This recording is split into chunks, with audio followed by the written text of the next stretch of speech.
Very good afternoon, students. Good afternoon, sir. Good afternoon, all of you.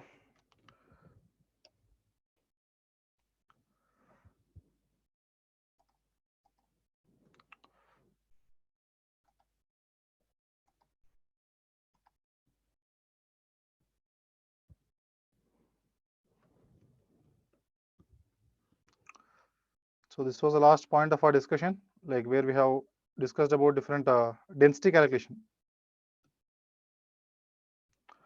Like density of crystal is actually given by, The screen is not. just a second.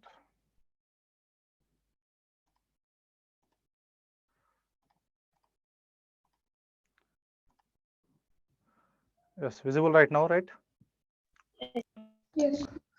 Yes. So this was the calculation of density of crystal. Density of crystal you can calculate. Density of crystal is equals to density of unit cell. So what is Z? Z is the number of particles. M is the mass of the lattice in grams. D is the density in gram per centimeter cube. A is the edge length in centimeter.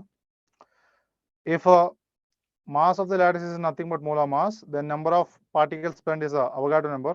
So then the density of respective unit cell will be given by Z into molar mass divided by volume of the unit cell into Avogadro number gram per centimeter cube. So after this point of discussion, we need to start with the description of different types of unit cells like simple or primitive or basic cubic unit cell. In the simple or primitive unit cell, where do we have the atoms or particles?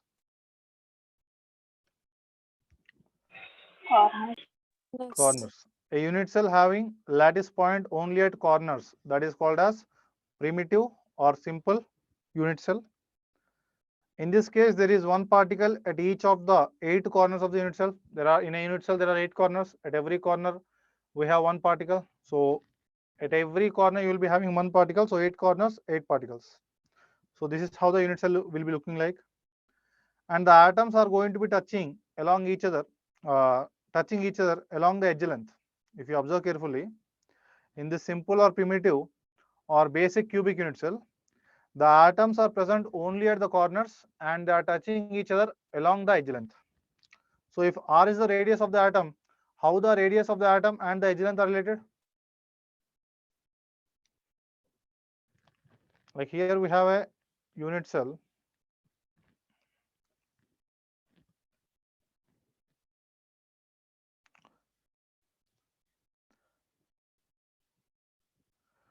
Let us say this is one corner, here we have an atom.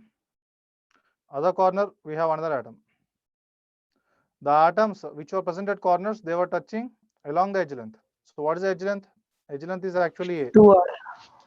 So this is R. This is also R. So can I say 2R is equals to A? R is the radius of the atom placed at the unit cell, placed at the corner of the unit cell. Then 2 times that of R is equals to edge length A, because they are touching each other along the edge length, right? So this is how the animation you can observe. So that is how your unit cell will be looking like. Relationship between edge length A and the atomic radius R. So one phase if you take, since the atoms are touching along the edge, we can say 2R is equals to edge length A. So 2R should be is equals to A. So this was the relation. Is that clear or not, students? Yes.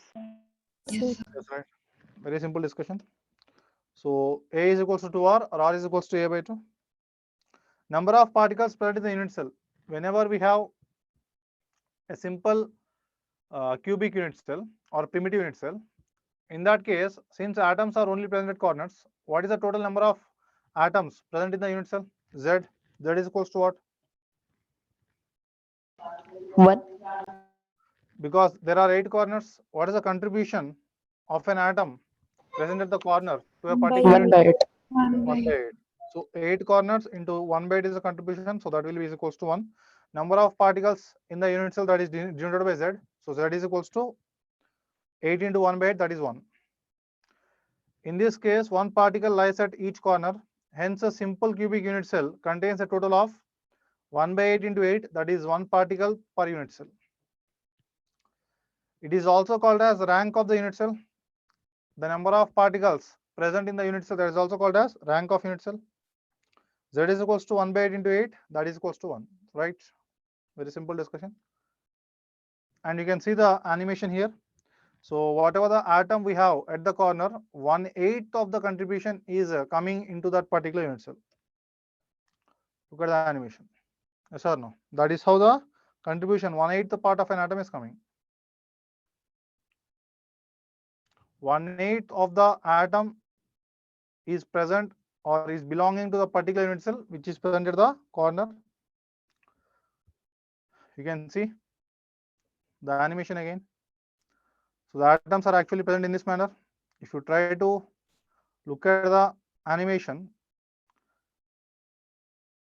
that is how you got the unit cell.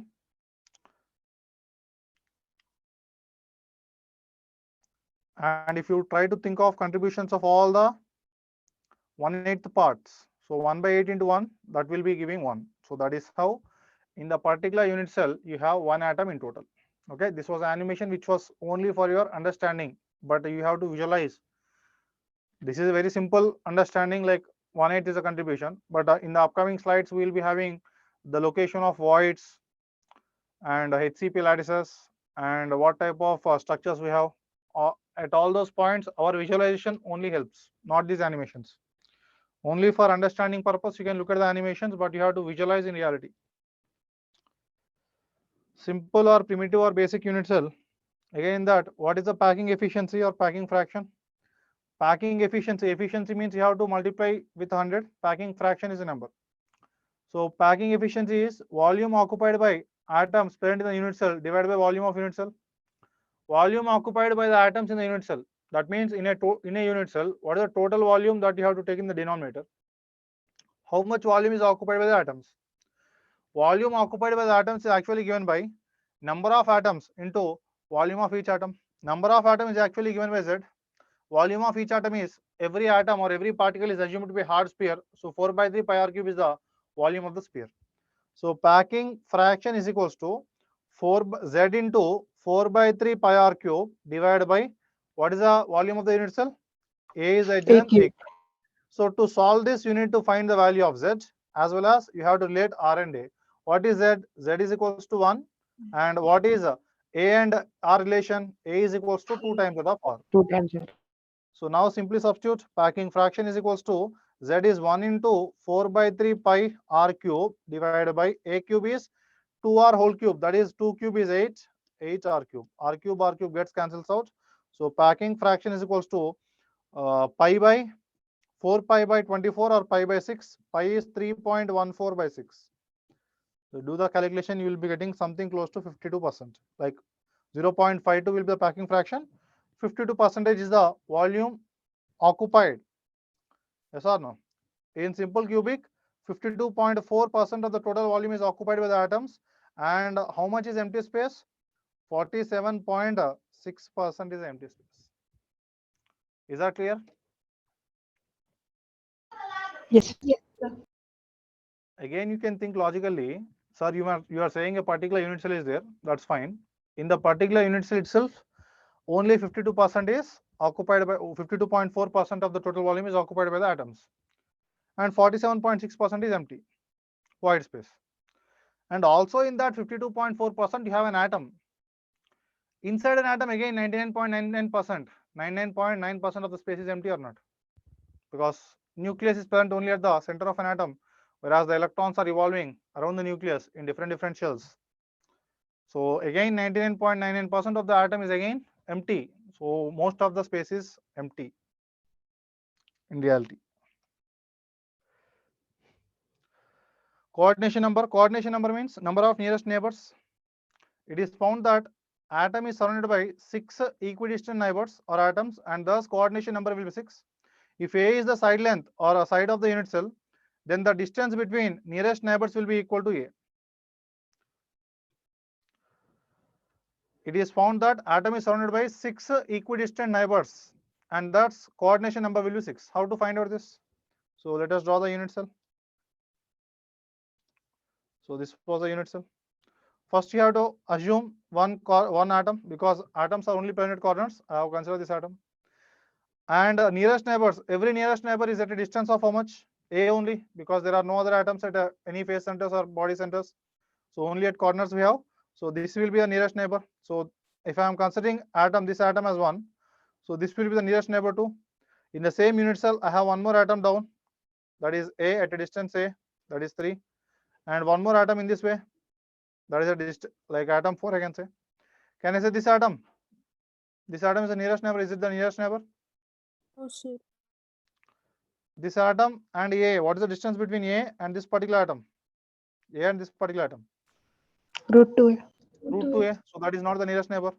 And A, this one atom and this atom, again root 2A different.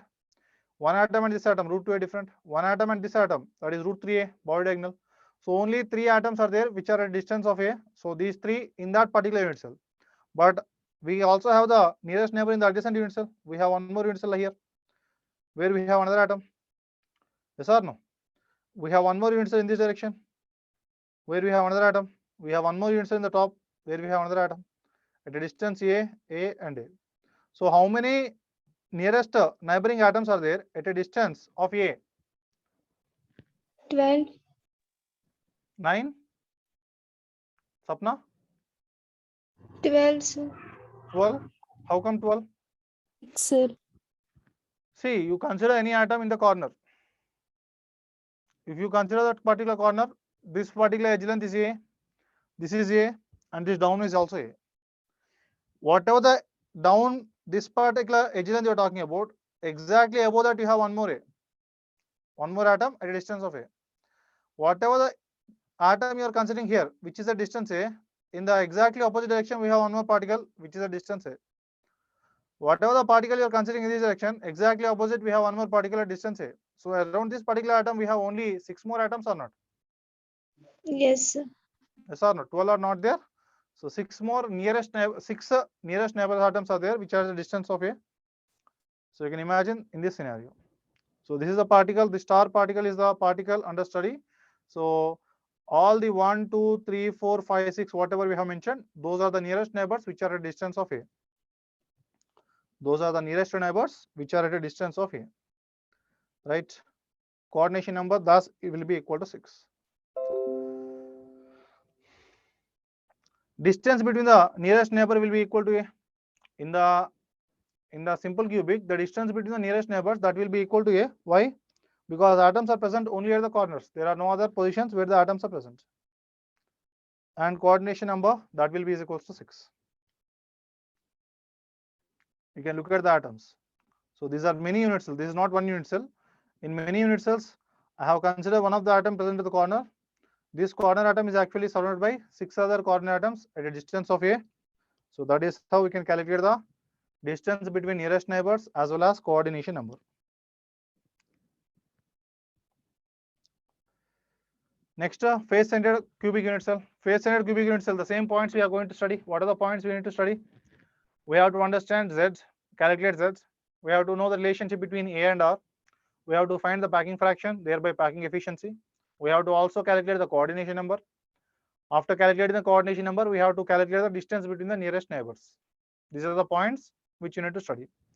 So let us try to think of face-center cubic cell. Without animation, only we have to understand, visualize, and say the answer. So this was your respective FCC, let us say, face-centered unit cell. Atoms where are present? FCC means Face center. corners and face centers. At the corners we have atoms as well as its face centers. But how the atoms are touching each other? Are the atoms touching each other along the edge length? Because you consider this particular, there is a face center atom. I am talking about this face A, B, C, D. This is the face A, B, C, D. Here in this face center we have an atom. At a corner D also we should have an atom. At a corner B also we should have an atom. So at a corner A also we should have an atom. At a corner C also we should have an atom. The atom present at the corner A and corner B, are they touching directly? No. No. Are the atom present at D and C, are they touching? No. Because there is an atom at the face center, the atoms are touching each other along the phase diagonal.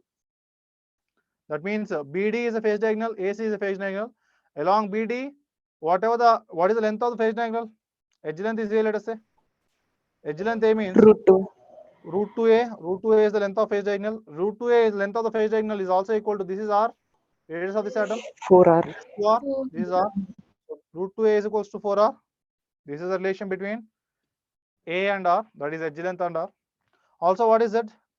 We have atoms present at the corners. So 8 atoms are there at corners. 8 corners are there, and the contribution of corner atom is 1 by 8. And how many faces are there? 6. 6 faces. What is the contribution of face center? Face like wall. 1 by 2. 1 by 2. 1 by 2. So 8 into 1 by 2 plus 6 into 1 by 8 into 1 by 8 plus 6 into 1 by 2. 4. That is 1 plus 3. That will be equals to 4. Right? A unit cell having lattice point at every face center, in addition to the lattice point at every corner, that is called as a face centered unit cell. That is, in this case, there are atoms present at all the 8 corners and also at center of 6 faces.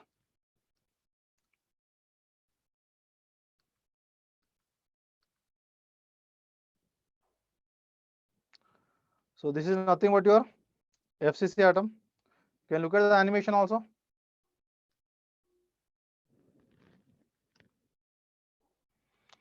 Okay, so this was the face center atom, and the atoms are touching each other along the face diagonal, and you can cut that particular unit cell in the x direction, y direction, z direction.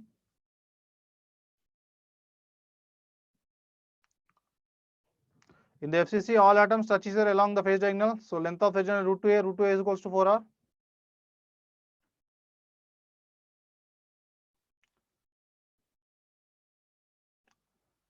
Dimple, we are assuming the radius of the atom is R, no?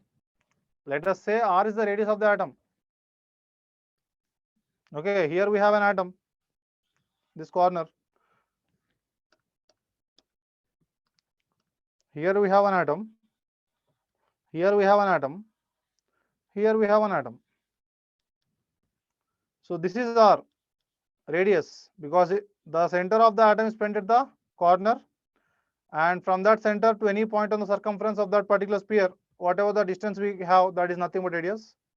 And from here to here, we call it as diameter 2R. Again, from here to here, that is radius R. Got it or not? Right?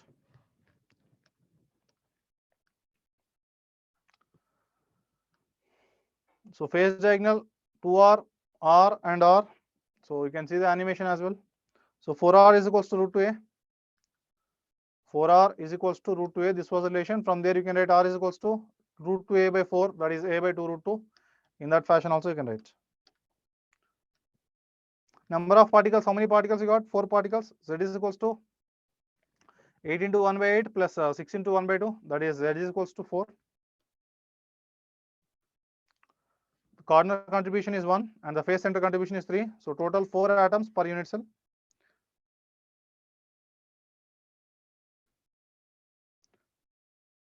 And this was the respective animation.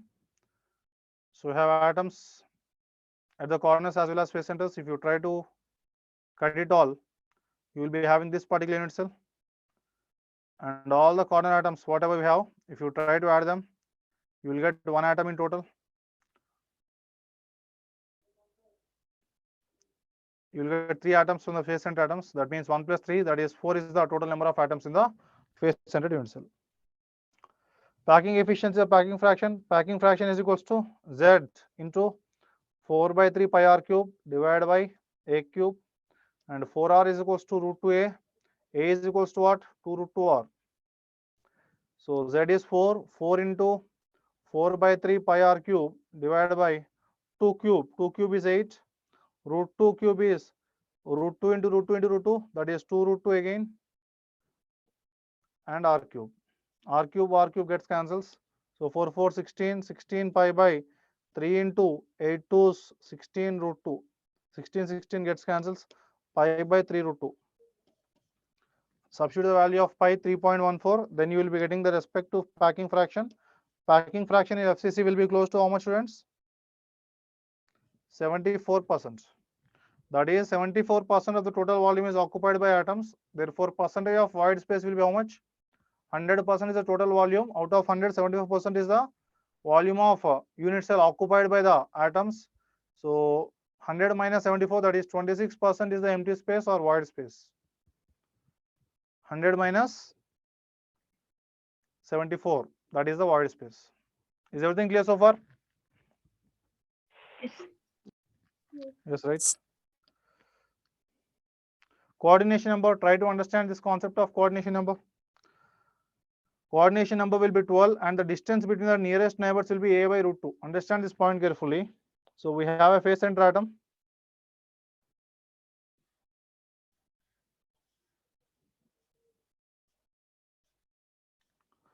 You consider the distance between, like these are the atoms friend. Respective atoms are presented at the corners as well as at face centers. I have considered this face, top face, just for example. So we have a face center atom, we have our atoms at the corners also. One corner atom and the other corner atom will have a distance of how much? Distance between two corner atoms. That is adjacent A. What is the distance between the one corner atom and the adjacent atom? Like a face center atom. Corner atom and face A center by atom. root 2. Because total length of face diagonal is root 2a. Exactly half of face diagonal. So root 2a by 2. That is a by root 2. So when compared to a and a by root 2, which is nearest? Which is closer? Which is less? A by root 2. A by root 2. So a by root 2, whatever the face center atom we have, with respect to the corner atom, whatever the face center atom we have, that is going to the nearest neighbor atom. So distance between the two nearest neighbors will be a by root 2. And how many such atoms are there? If you try to cover, if you try to calculate, 12 such atoms will be there. You look at the idea. So I have considered this face center atom. With respect to that face center atom, we have 4 atoms in the same plane. Like this is a by root 2, this is a by root 2, this is a by root 2, this is a by root 2. And we have bottom 4 planes also, a by root 2, a by root 2, a by root 2, a by root 2. Top 4 planes also, a by root 2, a by root 2, a by root 2, a by root 2. So in total, from the face center atom, one face center atom to that face center atom, you can have this distance, like these are the atoms you can see. Yes or no? From here, you can cover all the atoms or not. This is a by root 2, a by root 2, like in the downward unit cell, in the same face, in the same plane, we have 4 atoms at distance of a by root 2. Bottom, like top face center atom, and all the 4 faces, whatever we have in the downward, except the exactly opposite face. Except this exactly opposite face, we have 4 more faces, which were in common with this, with respect to this top face, right? Like these 4 walls are common with respect to the top, they are all adjacent. So this face center atom and all the face center atom, distance between two face center atoms, that is also a by root 2. So they all are, like how many atoms are there? 12 atoms are there. So coordination number will be equal to 12. Okay, so these are the atoms which are at the distance of a by root 2. So coordination number in the FCC, that should be equal to 12. Next, same idea, I can proceed with the BCC. BCC, what is it? Atoms are presented corners 8 into 1 by 2. Along with that, we have an atom at body center. What is the contribution of body center atom? 1. 1. So 1 atom into 1. So we have Z is equals to 2. And whatever the distance, like what is the relation between A and R? The atoms are touching each other along. Root 3. Yeah. The atoms are touching each other along the body diagonal. What is the length of body diagonal? Root 3A. Root 3. Root 3A should be equals to 4R. What is packing fraction? Packing fraction is equals to Z into 4 by 3 pi R cube divided by A cube. What is A from here? A is equals to 4R by root 3. Substitute. So Z is nothing but 2. 2 into 4 by 3 pi R cube divided by A cube is 4 cube divided by 3 root 3. 3 into root 3 into root 3 into root 3 is 3 root 3. 3 root 3 R cube.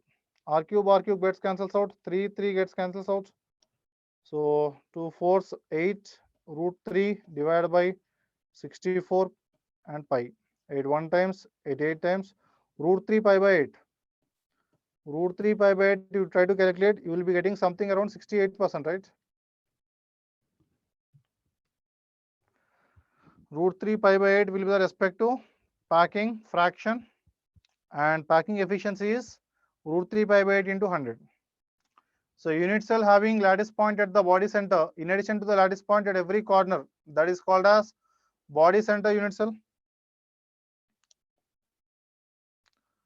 So this is how a scenario is.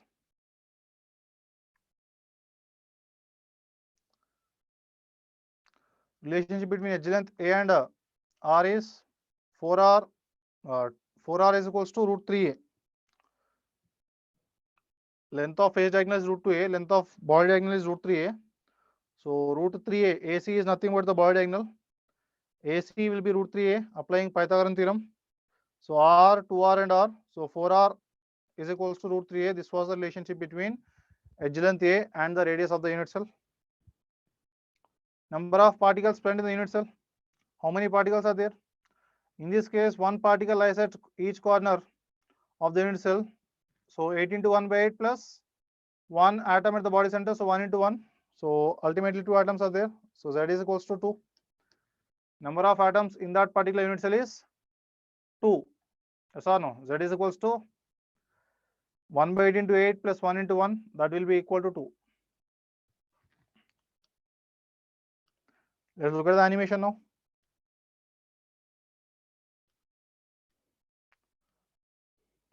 So this was the unit cell, BCC, body centered cubic. And you have this type of unit cell, atoms are touching each other along the body diagonal, cut along x direction, y direction, z direction. You will be having the respective body centered cubic unit cell. In that body centered cubic unit cell, if you try to attach all the points, whatever they are present at the corners, you will get one atom and one more atom at the body center. So ultimately, we have two atoms. What about the coordination number, students? Packing efficiency first is 68% of the total volume is occupied because you get root 3 pi by 8. We got the same value. Root 3 pi by 8 is nothing but 0.68. So I can say 68% of the total volume is occupied by atoms. 68% occupied means how much is unoccupied? Remaining 32%. 32% of the volume is unoccupied, whereas 68% is going to be respective volume of the unit cell occupied. What about coordination number?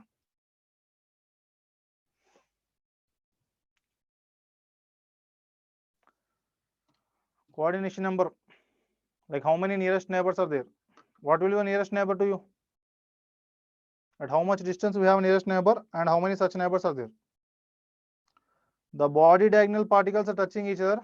Here the central atom is surrounded by 8 equidistant atoms and hence the coordination number is 8.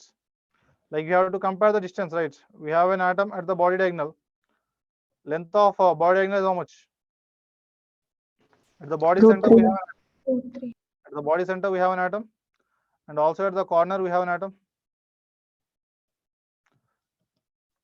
So what is the distance between these two atoms? Total length of body diagonal is root 3a.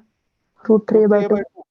Root 3a by 2 will be the distance between the body center atom as well as the corner atom, because we have atoms only at corners as well as body center. Root 3a by 2 and edge length is a, because we also have other corner atom. Root 3a by 2 comma a, which is the nearest neighbor? Try to compare. Root 3 by 2. Root 3a by 2. So number of nearest neighbors will be, like with respect to this body center atom, we have number of nearest neighbors as 8. So 8 will be the respect to nearest neighbors, and the distance between the nearest neighbors is root 3a by 2. Coordination number is 2. Nearest distance between the two atoms will be root 3a by 2. That was the complete idea. So you can think of simple cubic, FCC, BCC, all these perspectives. So this was the unit cell, simple cubic, number of atoms per unit cell, one atom, relation between R and A, 2R is equals to A, coordination number 6. Volume occupied by the particles is 52.4%, void percentage is 47.6%. Body centered, two atoms are there, 2R is equals to, 2R is equal to root 3A or 4R equal to root 3A? 4R, right? 4R is So you'll get R is equals to root 3A by 4. Coordination number is equals to respect to 8, and volume occupied by the particles is root 3 pi by 10 into 100, that is 68% is the percentage of volume occupied. Face centered, number of atoms is equals to 4, and 4R is equals to root 2A, coordination number 12, and volume occupied by the particles is 74%. More coordination number means what? More repulsion. More repulsions or more attraction?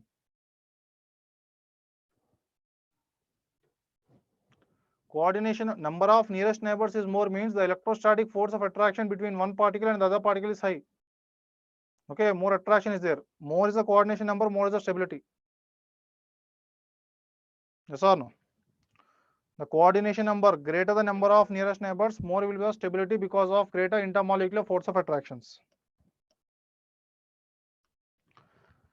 Next part, after these basic points of BCC, FCC and simple cubic, we have to study how the close packing of identical solid spheres can be done. How we can actually pack. Like we have many spheres. How we can pack them? Like you know, a point, right? A point has how many dimensions? A point in space has how many dimensions? Finite. Infinite dimensions. No dimension, sir. 0 dimensions. Okay, it is not having any dimension. And what is the dimensions of a line? Line you have, right? One dimension. One dimension.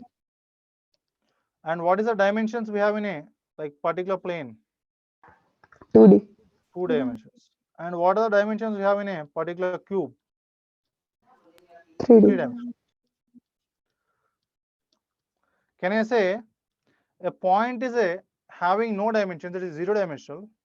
If I try to repeat or if I try to place infinite number of 0 dimensional points side by side, am I getting a 1 dimensional line or not? What is a line? A line is a combination of infinite number of points. In a line we have how many points? Infinite number are there. I can say a point is a 0 dimension. So if I try to repeat the 0 dimensional points in a particular side by side infinite number of times, then you are getting 1 dimensional line. 1 dimensional lines, infinite number of such lines if you take and arrange them side by side, then you will get a 2 dimensional plane or not. 2 dimensional plane you will be getting by repeating infinite number of 1 dimensional lines. 3 dimensional cube you will get by repeating infinite number of 2D planes. One plane you kept like this, another plane, another plane, another plane. If you keep on placing infinite number of planes, you will get a cube. Yes or no? The repetition of 0 dimensions will give 1 dimension line. The repetition of 1D lines infinitely gives 2D planes. The repetition of 2D planes infinitely gives 3D cube. And the repetition of 3D cube, can we do it? Yes, sir. What is that called as? Time. Time. Time is the 4th dimension. I think I have explained this. Like whatever the events happening at every instant of time, if you arrange them side by side, that is nothing but the 4th dimension, which is a time traveling. That is a different scenario. So in our solid state, we restrict ourselves only to 3 dimensions. Okay, but at every instant of time, whatever the what are the things happening at every instant of time, and we can try to arrange them all side by side. Like if I have a cube, you have given me a cube, I can access any point in the cube. If I want to look at that particular top corner, I can access it. Same way, if we could arrange all the events happening in our life side by side, and if we can access any event, that is nothing but tesseract, which is a 4th dimensional quantity. But we human beings in our universe, like in our world, we should not say in our universe, because we don't know what is there in our universe completely. In our earth, we are not such kind of entities which can access time, but maybe in future. So now we are going to do the same thing. We have to repeat, we have to generate a crystal means we have to repeat the respective atoms only. So we have taken an atom, we repeat them in a particular 1D, we get a line, we repeat the lines, we get a planes, we get to repeat the planes, we get the cubes. Like that, we are going to do the close packing of identical solid spheres. So you can just see this is how the atoms, the oranges have been arranged. So it is also a particular arrangement. Bomb shells have been arranged. So it is a 3D arrangement, close packing. In solids, generally it is found that lowest energy structure or most stable is the one in which a particle is surrounded by greatest number of neighbors. Understood this point or not? Earlier also we have talked. The lowest energy structure, the structure which will have least energy is that structure where you are going to have the structure which is going to have least energy is the structure where you have highest coordination number. Because of greatest coordination number, greater will be the intermolecular force of attraction. Because of greater intermolecular force of attraction, the stability will be high. Now we have to understand how the arrangement can be done. Let us consider the particles are hard spheres. Whatever the particles we have different types of solids. If you think of classifications of solids, we have explained about ionic solids, metallic solids, covalent solids, molecular solids. In the molecular solids, we have seen about polar molecular solids, non-polar solids, as well as hydrogen bonded solids. In every type of solid, the particles are different. In the molecular solids, we have molecules. In the ionic solids, we have respect to cations and anions. But we are assuming all the particles, whether the particle is an ion or an atom or a molecule, it doesn't matter. We have assumed all of them as a rigid hard spheres in three directions. Okay. Although there are many ways to arrange the hard spheres, but generally the one in which maximum available space is occupied will be the most economical, and that is said to be close packing. If someone give me some set of oranges, whatever the orange set we have given to we have seen the previous case, that is done by a regular dealer, like he knows how to arrange. But if someone gives me oranges, like 100 oranges, if someone give me, I don't know how to arrange, I'll keep them all on the floor where the arrangement is not going to be great, or I'll keep them in such a way such that the oranges are not stable in that particular arrangement, they will fall down because stability is not achieved. Yes or no? So the arrangement can be in different ways, but where we have maximum stability, like I have arranged oranges in such a way such that above one orange I have kept one more orange, like exactly same above, then that is not stable, right? That is not. If I keep an orange set and in the depressions of first layer, if I keep the second, in the depressions of second I can keep the third. Like that, if I try to keep, I can try to increase the number of oranges placed. In that way I can keep more number of oranges. But why that is stable? Because it is going to be having greater intermolecular force of attractions. Same way, the close packing, we can have a lot of possibilities, but that close packing will be more stable where the coordination number is highest. So like first I have a sphere, I have one hard sphere particle, and I'm arranging that particle, like you can imagine that as a point in space. The point in space, to generate a line, what you have to do? You have to repeat that particular point infinite number of times. Then only you will be getting a straight line. If you have sphere is also one dimensional, you can imagine. You have to repeat that spheres infinite number of times to generate a respective line. So close packing of atoms in one dimension, if you think of, atoms are arranged in horizontal or vertical alignment. So one sphere next to adjacent sphere, like I am just arranging all the spheres side by side, like points arranging in a line. Then I am getting this particular 1D arrangement. In this one dimensional arrangement, what is the coordination number of the atom? Coordination number has 4 or 2. One atom is surrounded by like 2 more atoms only, because there are no other atoms in the other directions. So coordination number will be equal to 2. And what is the distance between the two nearest neighbors? So this is one nearest neighbor, this is another nearest neighbor. So this is nothing but a edge length A. So this is nothing but R and R. So A is equals to 2R. This was the relation between A and R in the 1D arrangement. So I have taken a particular sphere which is 0 dimensional, and the line I have generated, this is 1D line. Yes or no? From a particular sphere which is 0 dimensional, I have produced a 1 dimensional line by repeating the 0 dimensional spheres. I want to generate a 2D arrangement. How I can repeat? I can repeat this lines or not? Yes or no? I have repeated the points, means I am getting a line. I have to repeat the lines to generate a plane. Same way, I have to repeat this particular 1D arrangement of atoms to generate a 2-dimensional planes. In how many ways I can repeat? I can place the exact, this is one layer of atoms. I can place the next layer exactly above this first layer, or I can place the next layer in the depressions of first layer. Two things are there or not? I can place the second layer exactly above the first layer, or I can place the second layer in the depressions of first layer. Yes or no? Single layer yes, single layer arrangements, two-dimensional arrangement I am generating. Close packing of atoms in two-dimensional. First thing is close packing 2D is will be having two possibilities. I can place the second layer exactly above the first layer, or I can place the second layer in the depressions of first layer. Square close packing, hexagonal close packing. Like square close packing means when two rows are placed in such a manner such that the spheres of one row are placed immediately below the other, then it will lead to two-dimensional square close packing. Like this type of arrangement you can see. You can see this arrangement or not?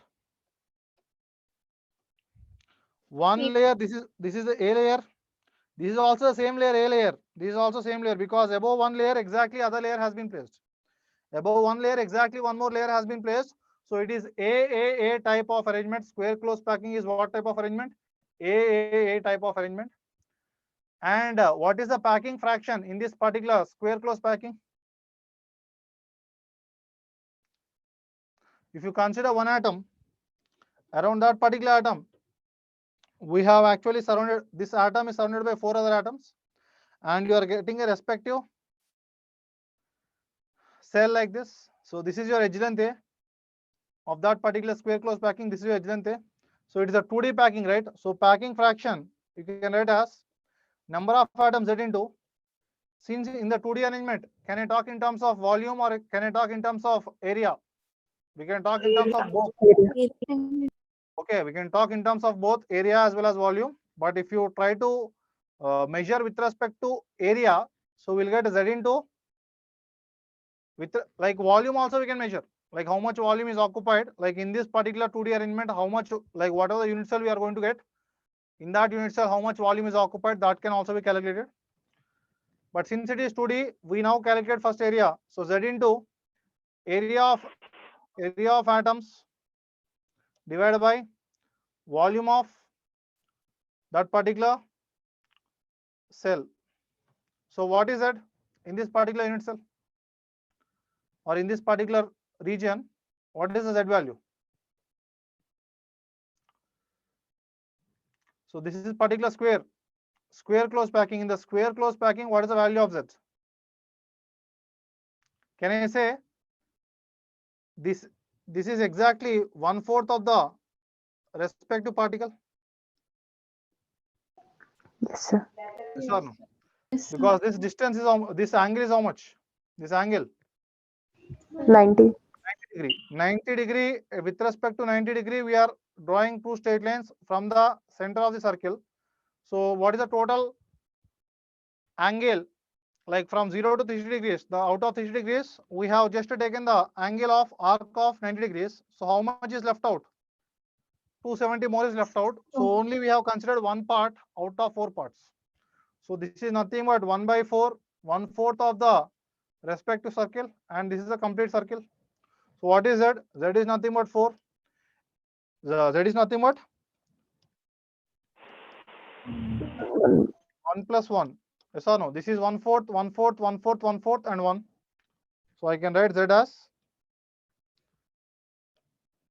4 into 1/4 plus 1 into 1. And area of atom. What is the area of the respective circle? Pi r square. And divided by, here we have to talk with respect to area of the cell. What is the area of this particular square? A square. A square. And how A and R are related? This is your R. This is your R. 4R equal to root 2. This is also R. So A 4R is equals to root 2A. So R is equals to, or A is equals to how much? 2 root 2R. A is equals to 2 root 2R. So 2 pi R square divided by A square is 2 square 4. Root 2 into root 2 is again 2 R square. R square gets cancels. 2 gets cancels. So we'll get pi by 4 or not? Yes or no? Sir. Or any other mistake we have committed? Check it out once. Where you have the respect to pi by 4 or not? Any other point we have missed out in the area calculation?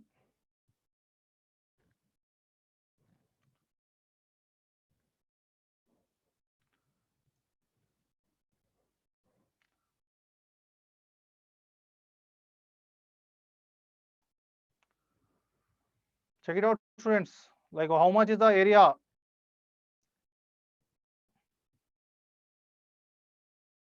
Sir, Yes, please. in this area of cell, we have considered it as sphere. In area of atoms, we have considered it as circle. We have considered circle only, no? This Because- one is circle down. This one is also circle. This one is also circle. Everything we have considered circle only, no? Packing fraction in 2D square close packing, if you try to think of, we have considered this as the repetition of unit cells. But one logic which we have missed out here is this the simplest unit cell? Everything, the calculation, whatever we have done is correct, students. Yes, Narmata, 1/4 of area where we have to consider area of atoms, we have to consider, right? So this is the occupied area. This is 1/4 of the circle. This is also 1/4 of the circle. This is also 1/4 of circle. This is also 1/4 of circle. So 4 into 1/4 plus this is one complete circle. That is 1 into 1. So 2 you are getting. 2 into area of circle is how much? Pi r square divided by total area is the respective area of the square, that is nothing but a square. So you will, if you try to calculate that, you will get 2 pi r square divided by 4r is equals to root 2a. That means there you will be getting a is equals to 4r by root 2, that is 2 root 2r. So a is equal to 2 root 2r. So if you try to think of a square, 2 root 2 into 2 root 2, how much it is? 8. 2 root 2 into 2 root 2 is 2 into 2, 4. Root 2 into root 2, 2. 8 r square you will get. So r square gets cancelled out. 2 gets cancelled out. You will get pi by 4 here. Pi by 4. What is the value of pi? Pi is nothing but 3.14. 3.14 by 4. You try to calculate the value. 3.14 by 4. 78. Packing fraction is equals to 0. Like 3 by 4 is how much? 0.75. It will be slightly greater than 0.75. You will get 0.785. That means I can take 78.5% of area is occupied by atoms in the unit cell. It is the packing fraction in terms of area, students. It is a packing fraction in terms of area, not in terms of volumes, because it is a 2D square close packing fraction. Got it or not? And one more point which you can consider, as I was saying earlier. So you can consider, although this particular spheres, like you can consider a sphere like this sphere, and this sphere. You can call this also as a unit cell. Can I call this also as a unit cell? Because this is also repetition. Like this will be repeated to generate the total unit cell. This is also repeated to generate the total unit cell. Yes or no? What is unit cell? Unit cell is the smallest part of the crystal which upon repetition generates the total crystal. Of course, it is not the total crystal. Of course, it is a 2D arrangement. I can repeat this as well to generate the total 2D plane. Yes or no? Understand this logic? Earlier, we have considered this particular part and we have repeated it, generated the total 2D plane. Now we can also repeat this particular part throughout the respective plane, generate the total plane. So what is the respective packing fraction if you try to repeat this one? You can also calculate with respect to that. Try to calculate.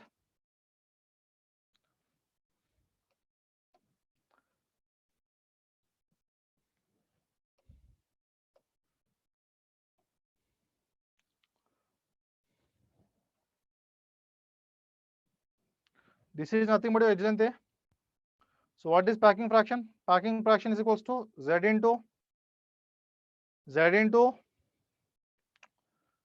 area of the square pi r square, area of the circle pi r square divided by area of the square, that is A square. What is the relationship between A and R? In this case,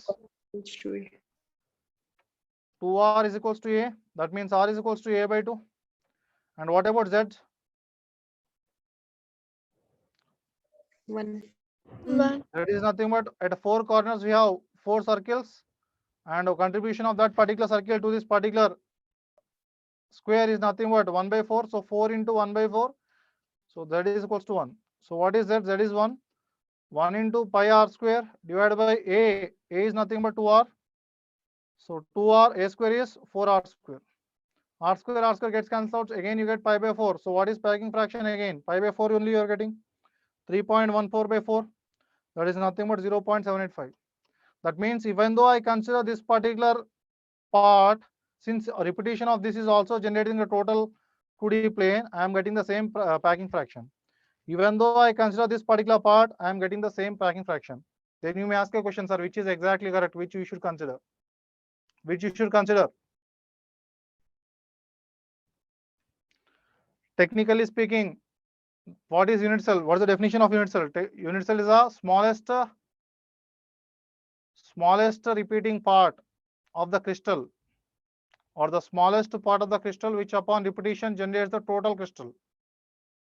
Understand the definition of unit cell. Unit cell is the smallest part of the crystal which upon repetition generates the total crystal. Which is the smallest part among this first category and second category? The second category is the smallest part or not? But the first category is also like a like second category. You can take this second category as a subset of first category. Since the first category and second category represents like in the same part or the same plane, you are getting the same answers. But technically speaking, second part is the smallest part or the smallest part which upon repetition generating the total plane. So you can technically correctly take second category. Okay. Even though they have here represent the square close packing, but the repetition of this itself is generating the total crystal in the square close packing. Got this or not? Yes. Yes, right. This is a square close packing, that is 2D arrangement, not the 3D. 3D is upcoming, which is obtained upon repetition of these 2D planes. This is a one type of arrangement. Like we have first a sphere. We have taken a sphere, arranged them line by line. We have generated one line, 1D arrangement. That line I have repeated in such a way such that the other line also lies exactly above this line. In that case, you are getting square close packing. Next, I can also repeat the second line in the depressions of first line. This square close packing is what type? AAA type. But I can also keep the second layer in the depressions of first layer, like hexagonal close packing. In this arrangement, atoms are arranged in horizontal alignment, and the second line of spheres is placed over the depressions of first line of spheres. Like this, the arrangement will look like. This is the first line of spheres. Earlier, second line was placed here, right? But now the second line will be placed here. That is how the second line will be placed now. Got it? So if the first line is A layer, what will be the second line? B layer. And third layer will be again placed in the depressions of second layer. If you place the third layer in the depressions of second layer, what is that? Is that going to match with the first layer? Yes, sir. Yes. So third layer will be again the first layer, similar to first layer, so it is A layer. Fourth layer matches the second layer, so it will be B layer. So what type of arrangement is this? AB type of arrangement. And one more point you have missed out in the previous discussion is in the square close packing, in terms of areas we have spoken, but the same if you try to figure it out with respect to volume, you will get a simple cubic where 52.4% of the volume is occupied. Simple cubic is obtained by repetition of square close packing. So in terms of volume, if you try to figure out, 52.4% of the volume will be occupied, whereas remaining 47.6% will be empty. 47.6% would be empty. In hexagonal close packing also you can talk with respect to areas as well as volumes. So this is AB type. And if you try to look at any atom, like which is upon repetition, like we can consider any hexagon. This was the hexagon. And you have to find out the packing fraction. Packing fraction is equals to what? Z into, in terms of area, 2D packing fraction. 2D packing fraction is equals to number of atoms into area of each atom. Area of each atom divided by volume of area of total unit cell. Area of total unit cell. What is that? You try to figure out what is that. Like this is the unit cell. This is the unit cell, right? This is the unit cell. Consider what is the area between these two lines. What is the angle between these two lines? This line and this line. 110. 120. What is the total angle you will get in a particular circle? 360. This is 120. Total angle is 360. That means, can I say this is 1/3 of the circle? Yes, sir. Earlier, the angle between two lines was 90. Total angle is 360. So 90 means we have only considered 1/4 of that particular circle. But here, hexagonal close packing, you have considered 1/3 of that particular circle. So what is the Z value? Z is nothing but, this is 1/3. This is also 1/3. How many 1/3 will be there? 1, 2, 3, 4, 5, 6. Six atoms are there at 6 corners. So what is the contribution of that particular corner atom? 1/3. 1/3. And we have one more atom at the center whose contribution is 1. So 1 into 1. So 6 into 1/3 plus 1 into 1. How much is that? 3. 3. So that is 3. So packing fraction is equals to Z value you have found out 3. What is the area of each atom? 3 atoms are there in total. What is the area? Like atom is a circle, like it is a circle now. Yes or no? So pi r square divided by what is the total area? And you have to get the relationship between R and A also. And we have to write the total area. What is the total area of the hexagon? Can I say total area of hexagon is? Total area of hexagon is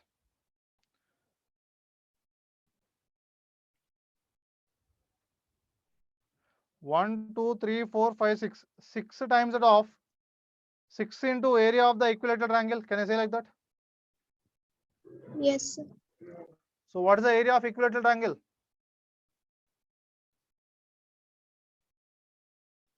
You know the area of equilateral triangle? Let us say you don't know. So this is your edge length A. This is what? A by 2. Area of triangle is how much?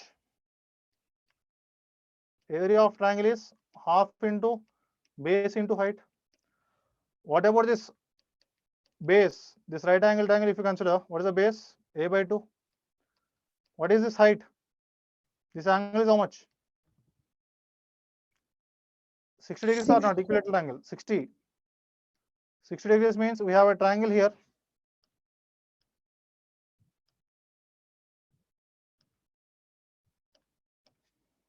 We have a triangle here.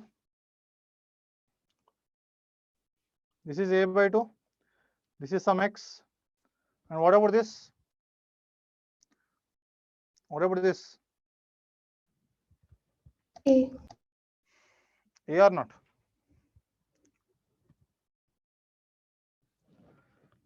So this is 60 degrees. How we can calculate X now? Sin 60. Sin 60 is how much? X by A. Root 3 by 2 is equals to X by A. What is X? X is equals to root 3A by 2. So X is nothing but root 3A by 2. So half into base into height. What is height? Height is root 3A by 2. This is area of this particular right angle triangle, which is half of your equilateral triangle. So therefore, what is this? Root 3A square by half of root 3A square by 8, half of root 3A square by 4 you are getting. Therefore, area of equilateral triangle is 2 times that of root 3A square by 8, that is root 3A square by 4. Root 3A square by 4 is the area of this equilateral triangle. How many such equilateral triangles are there? 6 are there. So what is the total area? Total area will be 6 into root 3 A square by 4. This is the total area. And now we have to get the relationship between A and R. What is the relationship between A and R?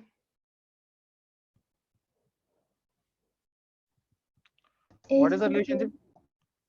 What is the relationship between A and R? 4R equal to 2A. Find out like how much you have. 3 pi r square divided by 6 root 3 by 4 a square you have. Here this is your A. This is nothing but your R. This is your A. This is nothing but your R or not? This is also R. Can I say 2R equal to A? Yes, sir. Yes or no? This is the unit length, unit cell, right? This is R, this is R. This is edge length A. A equal to 2R equal to A. So you can try to substitute. So packing fraction is equals to 3 pi r square into 4 divided by 6 root 3. A square is nothing but 4R square. 3 pi r square I have written. This 4 I have taken into the numerator. 6 root 3 a square I have written as 4R square. 4 as it is I have written. So 4 r square 3 1 times 3 2 times gets cancels out. You will left out with how much? Pi by 2 root 2 root 3. Do the calculation. Pi by 2 root 3.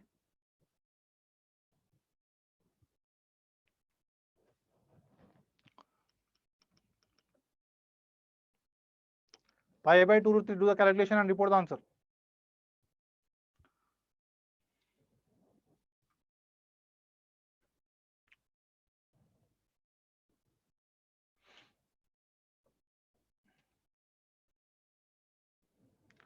Pi by 2 root 3. If you try to do it, you should get something close to 0.96, 0.906, like that.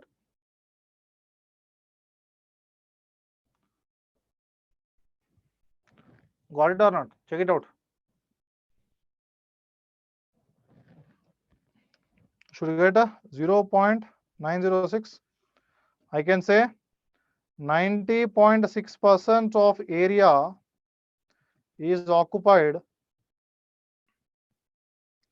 out of 100% in hexagonal close packing. Understood this or not? In terms of area, since it is a 2D close packing, we have two variations in 2D close packing, that is square close packing and hexagonal close packing. In the square close packing, what is the packing fraction with respect to 2D? The 2D packing fraction is 0.78, that is 78% of the area has been occupied out of 100%. In the hexagonal close packing, if you think of 90.6%, approximately 91% of area is occupied out of 100% in the hexagonal close packing. So which is the closely packed arrangements out of square close packing and hexagonal close packing? Hexagonal. Hexagonal close packing. And in the same way, if you try to write with respect to volumes, you can say 60.4% of the volume is occupied. Approximately 60% of volume will be occupied and 40% will be empty. Earlier we have just a 52% occupied. Now we have 60% occupied.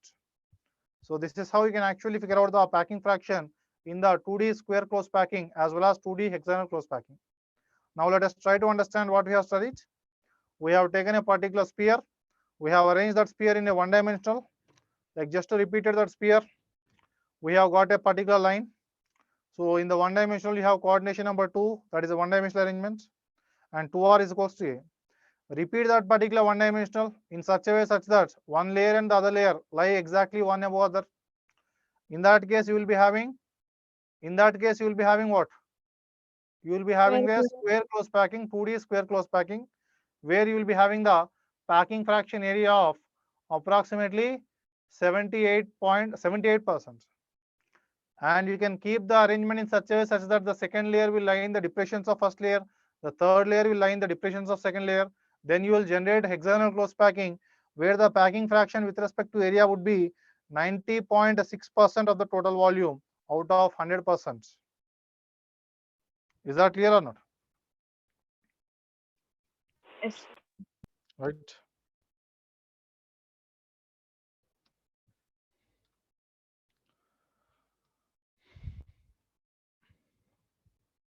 Multi-layer arrangement, close packing of atoms in 3 dimensions. Multi-layer arrangement, close packing of atoms in the 3 dimensions.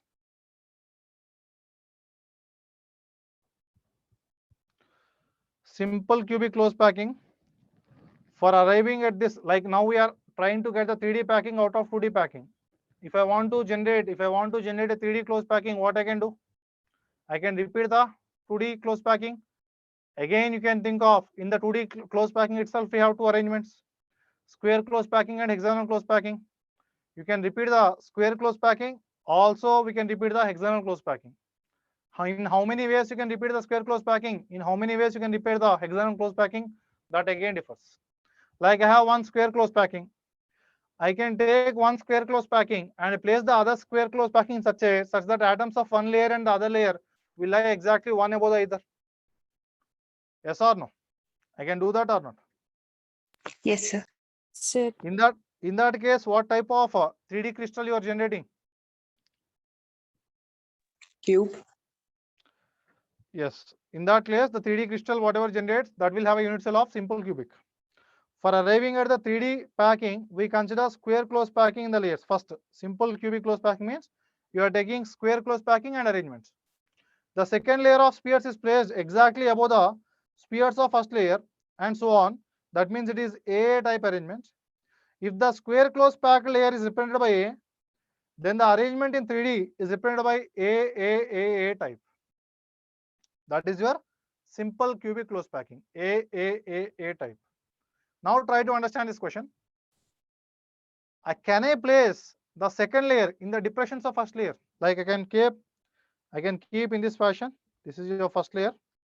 Exactly above the first layer, I can keep the second layer. Like dotted lines is second layer. Or I can also keep the second layer in the depressions of first layer. If I keep the second layer in the depressions of first layer, then also we can be getting a different crystal structure. Let us look at those structures. The unit cell in this structure where the second layer lies exactly above the first layer is said to be a simple cubic unit cell or primitive unit cell. So this is your respective first layer. Like 1D lines I am arranging, I am getting the 2D plane. This is square close packing. This 2D square close packing I have to repeat. This is one layer now. This total layer is one layer A. That I have to repeat. I am repeating that second layer in such a way, second layer, third layer, fourth layer, they are placed one above the other. This is A type, A type. In that type, what you are getting? This type of crystal. You can see it or not? This is one layer, this is second layer, third layer, fourth layer, fifth layer. Earlier I have said one layer is the line. Earlier in the 2D arrangement, the lines are repeated. In the 3D arrangement, the planes are repeated. Now the layer itself is a plane. Earlier in the 2D arrangement, the layer is line. There is a difference because lines are repeated to generate the plane. Here planes are repeated to generate the crystal. So this is A layer. Again, exactly above A, we have one more. So A type. In this, whatever the unit cell you are getting, that is nothing but simple cubic. Simple cubic unit cell we have written earlier, right? We have written earlier simple cubic unit cell. We have said that atoms are only present at the corners of the unit cell. But how is that unit cell obtained? Upon what type of arrangement you will get that unit cell? That will be obtained when you try to arrange atoms in this fashion. Okay or not? It is not like studying simple cubic means atoms are only present at corners, face center, along with corners you have face center. BCC means along with corners you have at the body center. But how these unit cells are obtained? We are doing the arrangement. What we do in reality is the arrangement. Yes or no? To study a crystal, we are arranging all the spheres in such a way such that you will generate a crystal. It is not like you directly look at the unit cell. If you arrange in different fashions, what type of unit cells you are getting, that you have to study. If you arrange in this kind, whatever the unit cell you're getting, that is nothing but simple cubic unit cell. Okay? Yes. Yes, sir. Yes? Right. Very good. Multi-layer close packing.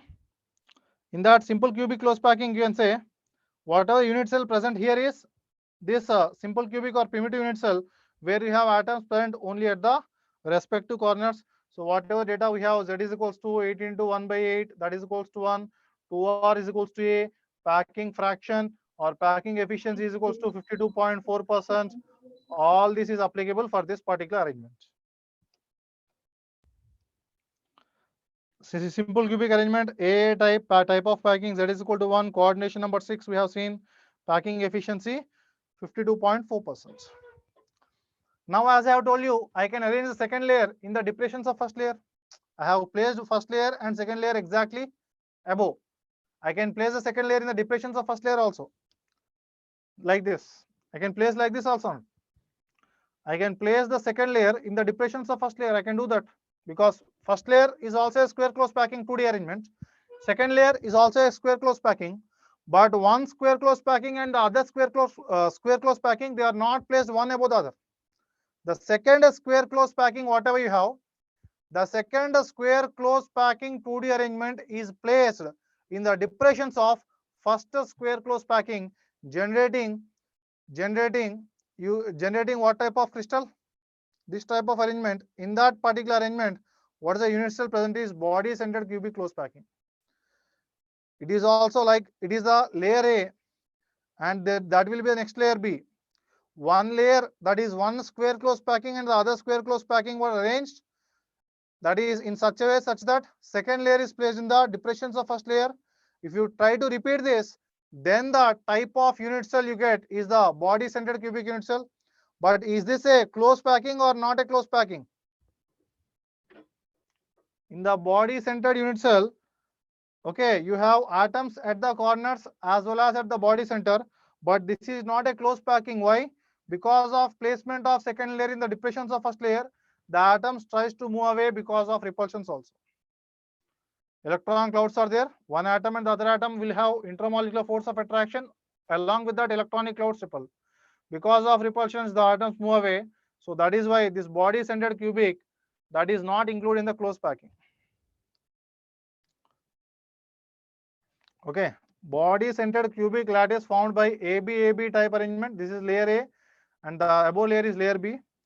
Z is equals to 2. Coordination number 8. Packing efficiency 68%. All this we have calculated earlier. And 4R is equals to root 3A.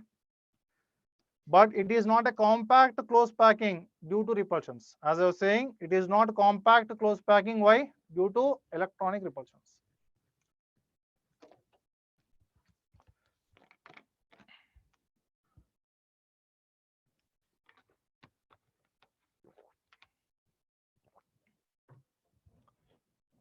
Is that clear?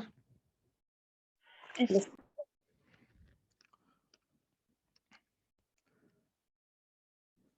Now, multi-layer arrangement.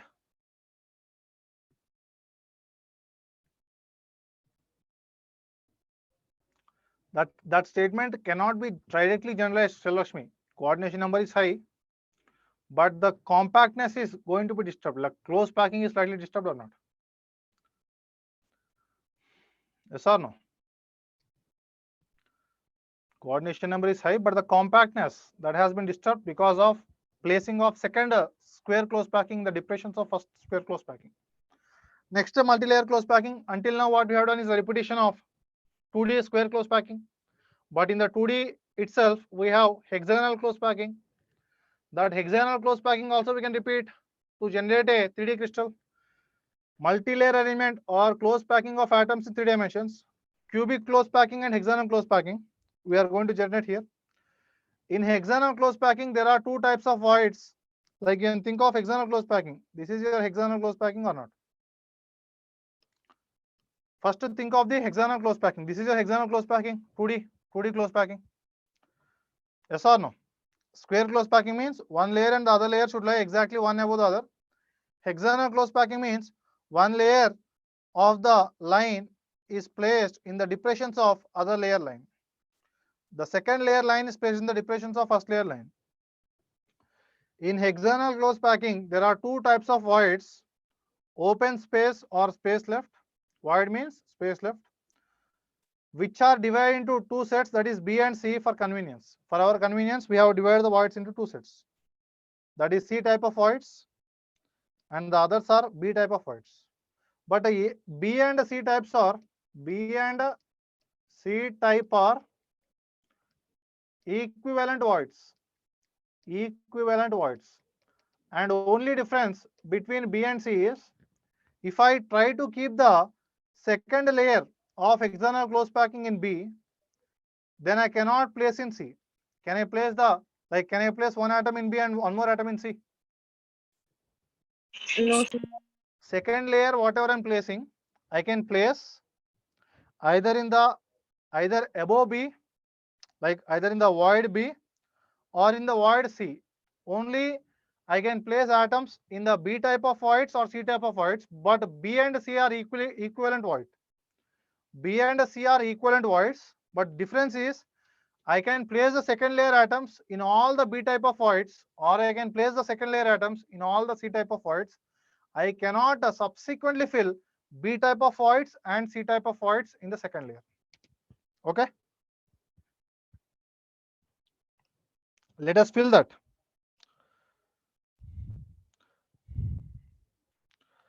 Now we extend the arrangement of spheres in three dimensions. Up to now we have taken a 2D hexagonal close packing. We will repeat that. Now we extend the arrangement of spheres in 3 dimensions by placing second close packed layer or hexagonal close packing B on the first layer A. The spheres of second layer may be placed either on the space denoted by B type of void or C, B or C. It may be noted that it is not possible to place spheres on both type of voids. Both are equivalent voids, but if B type of voids are filled, C will be automatically unfilled. If C are filled, B will be automatically unfilled. Thus, half of the voids, like whatever total number of voids we have in the first layer, out of which only half are going to be filled. What happened to the remaining halves are? You can ask a question. The remaining half void is again repeated to the third layer. You can just look at the animation. Animation gives a clarity. See, we are filling the B type of void. This is the first hexagonal layer. We are trying to fill the B type of voids. Got this arrangement or not? This filling B type of voids. If I try to fill B type of voids, listen carefully. This is the first layer where B type of voids I am filling. These are B type, these are C types. Both B and C are equivalent. If I try to fill B type, automatically I cannot fill C type. But can I say C type is again the empty space only? Yes or no? First Yes. layer is there. In the first layer, we have B and C type. If I fill B type, C type will be empty. If I fill C type, B type will be empty. Let us say B type is filled. Then C type will be empty. The C type which was empty in the first layer, that was still empty in the after second layer also. But after filling in the B type, again we have two type of voids. If you observe, what is that void? One void where we have earlier C type which was unfilled, and the new tetrahedral voids developed or not? New tetrahedral void. This is a new void. This is a new void. Can you observe the new voids developed? Yes. Yes. Yes or no? Understand this point carefully. We have first layer. In the first layer, we have B type and C type of voids. I am filling the atoms in B type. If you fill in B type, you can't fill in C type. If you fill in C type, you can't fill in B type. Let us try to fill in B type. C types are empty. What are C type? It is a void in the first layer. Even though you place a second layer, it is still void. It is still void. But because of placement of second layer, we have left out C type of voids, and the new tetrahedral voids also developed. New voids also developed. Now I can keep the third layer in two positions. What are two positions? One is the C type of voids, other is the new tetrahedral voids. New tetrahedral voids,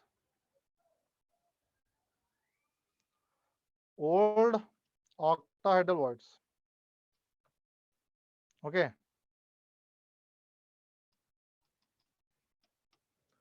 Okay, old tetrahedral now become a old this is the voids between these three spheres and below these three spheres. So the new, there are octahedral voids and as well as tetrahedral voids. So between the third layer you can place in the octahedral voids, like first layer is A layer, second layer is B layer. If I can place the third layer above C, like in the C, the third layer, is it matching with the first layer or second layer? Layer. Is it matching? No, sir. No. But if I keep the third layer in the new tetrahedral voids, is it matching with layer?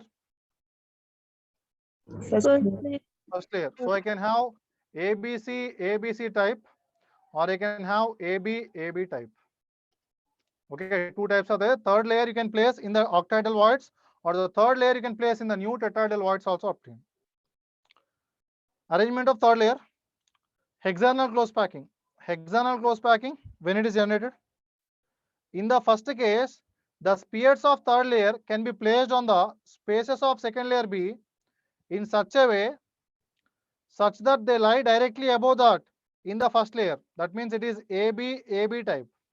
That means whatever the third layer we have, they were actually placed in the new tetrahedral voids or not. If the third layer spheres were placed in the new tetrahedral voids, then what type of arrangement you will generate? What type of close packing you will get? Hexagonal close packing. 2D hexagonal close packing is different. This is 3D hexagonal close packing. In other words, we can say that third layer becomes identical to the first layer. Such arrangement is called AB type of arrangement, or hexagonal close packing, or HCP. In the HCP, what unit cell you have? Do we have a cubic unit cell or hexagonal unit cell? In the HCP lattice, we have a hexagonal unit cell, not a cubic unit cell. This is one type where the third layer is placed in the new tetrahedral voids of second layer. You can also place the third layer in the octahedral voids of the first and second layer combined. In that case, you will get cubic close packing, which is CCP.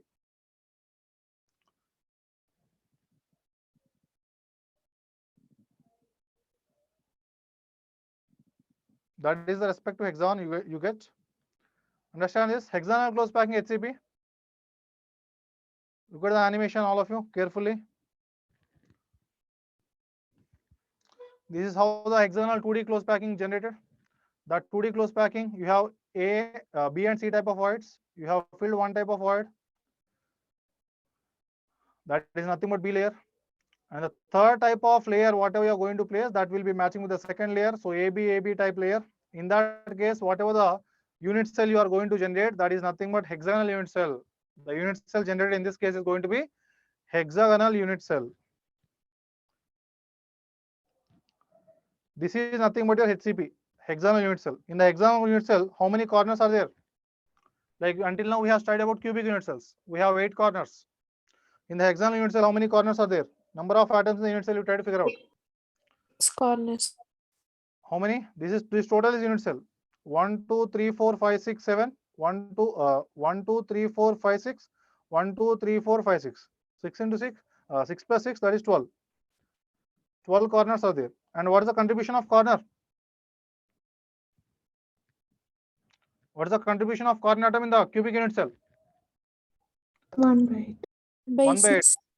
Here 1 by 6, because I can have only 3 hexagons in one layer, above layer also 3 hexagons. So 12 into 1 by 6. This is the corner contribution. And also we have atom sets. The top face and bottom face.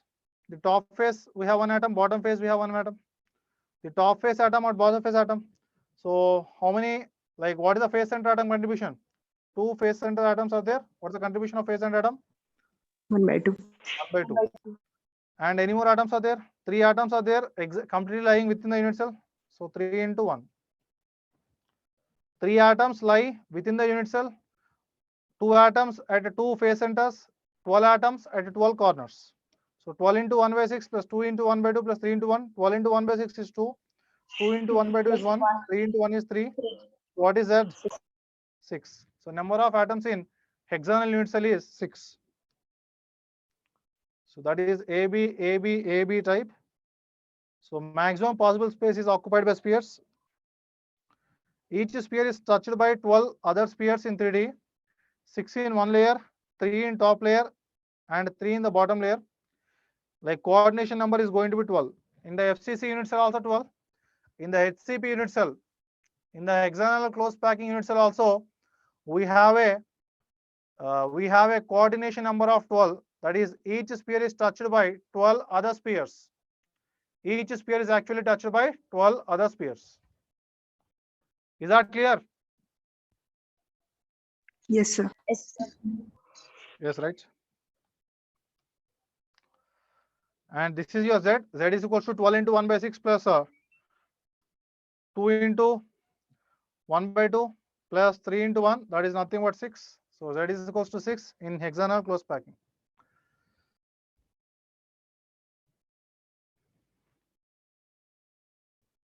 Z is equals to 6 in the hexagonal unit cell. In the hexagonal close packing, you will get AB, AB, AB type, and the Z value is lying to be 6. Next, we have coordination number 12, packing efficiency will be 74%. And you can also place the third layer atoms in the octahedral voids. This is obtained when you place the third layer atoms in the new tetrahedral voids formed. You can also obtain other type of close packing where the third layer atoms are placed in the octahedral voids. Cubic close packing you will get. Cubic close packing. In the cubic close packing, what type of unit cell you will have? Face-centered unit cell. In the next case, the spheres of third layer C are placed on the second layer B in such a way such that they lie over the unoccupied spaces of first layer and B, which were not yet occupied. If this arrangement is continued in the same order, every fourth layer becomes identical to the first layer. Such arrangement of the particles is ABC, ABC or cubic close packing. In that kind of arrangement only, you will get a face-centered cubic unit cell.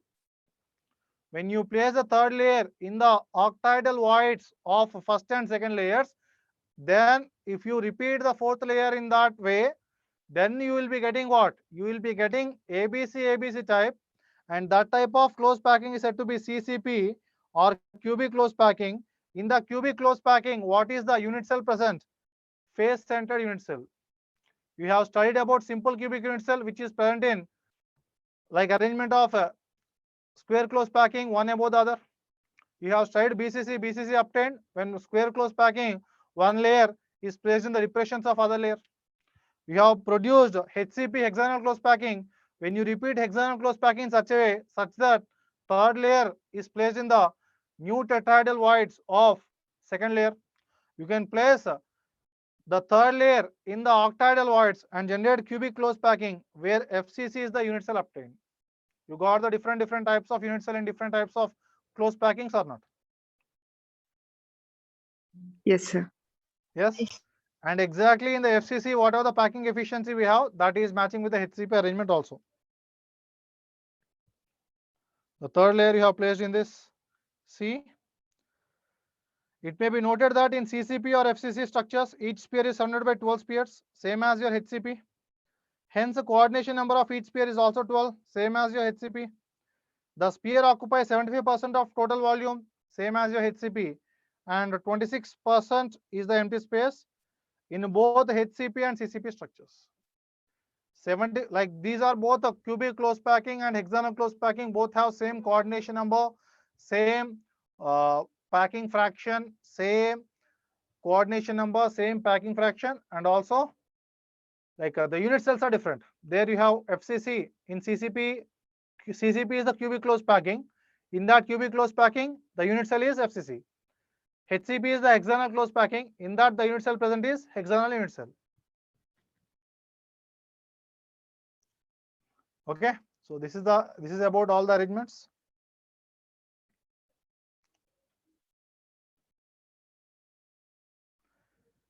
That is A layer, C layer, A layer, B layer. Exploded side view space filling diagram showing 14 sphere forming CCP. That a unit cell is actually present in the FCC. This is actually the exploded side view diagram. You have to understand, like you obtain the respective cubic close packing, but what type of unit cell is there means you have to completely analyze like which is the repeating part. If you try to look the respective cubic close packing in the side view, you will be having 14 spheres, which is actually forming CCP packing, and also the unit cell present is face-centered cubic unit cell. The unit cell present is face-centered cubic unit cell. The animations, although clearly given here, you have to visualize. You have to visualize how the arrangement has been done and how we are getting what type of unit cells and all. Is that clear, students? Yes. Yes. That's right.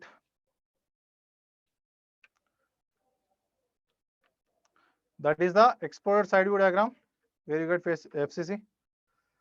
Relation between A and R. Root 2A is equals to 4R.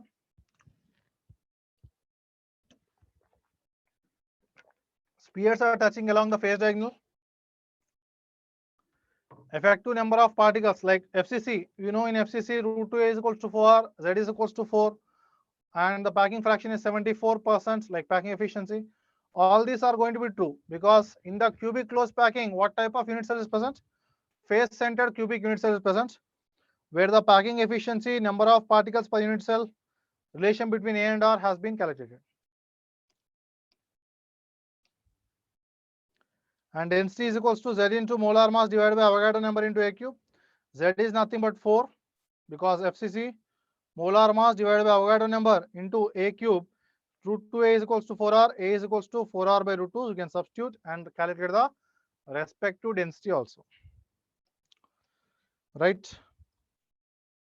Summary, if you try to look at the cubic, the close packing, type of packing, simple cubic close packing, A type. Effective number of atoms in unit cell is 1. Coordination number is 6 because here you will generate what type?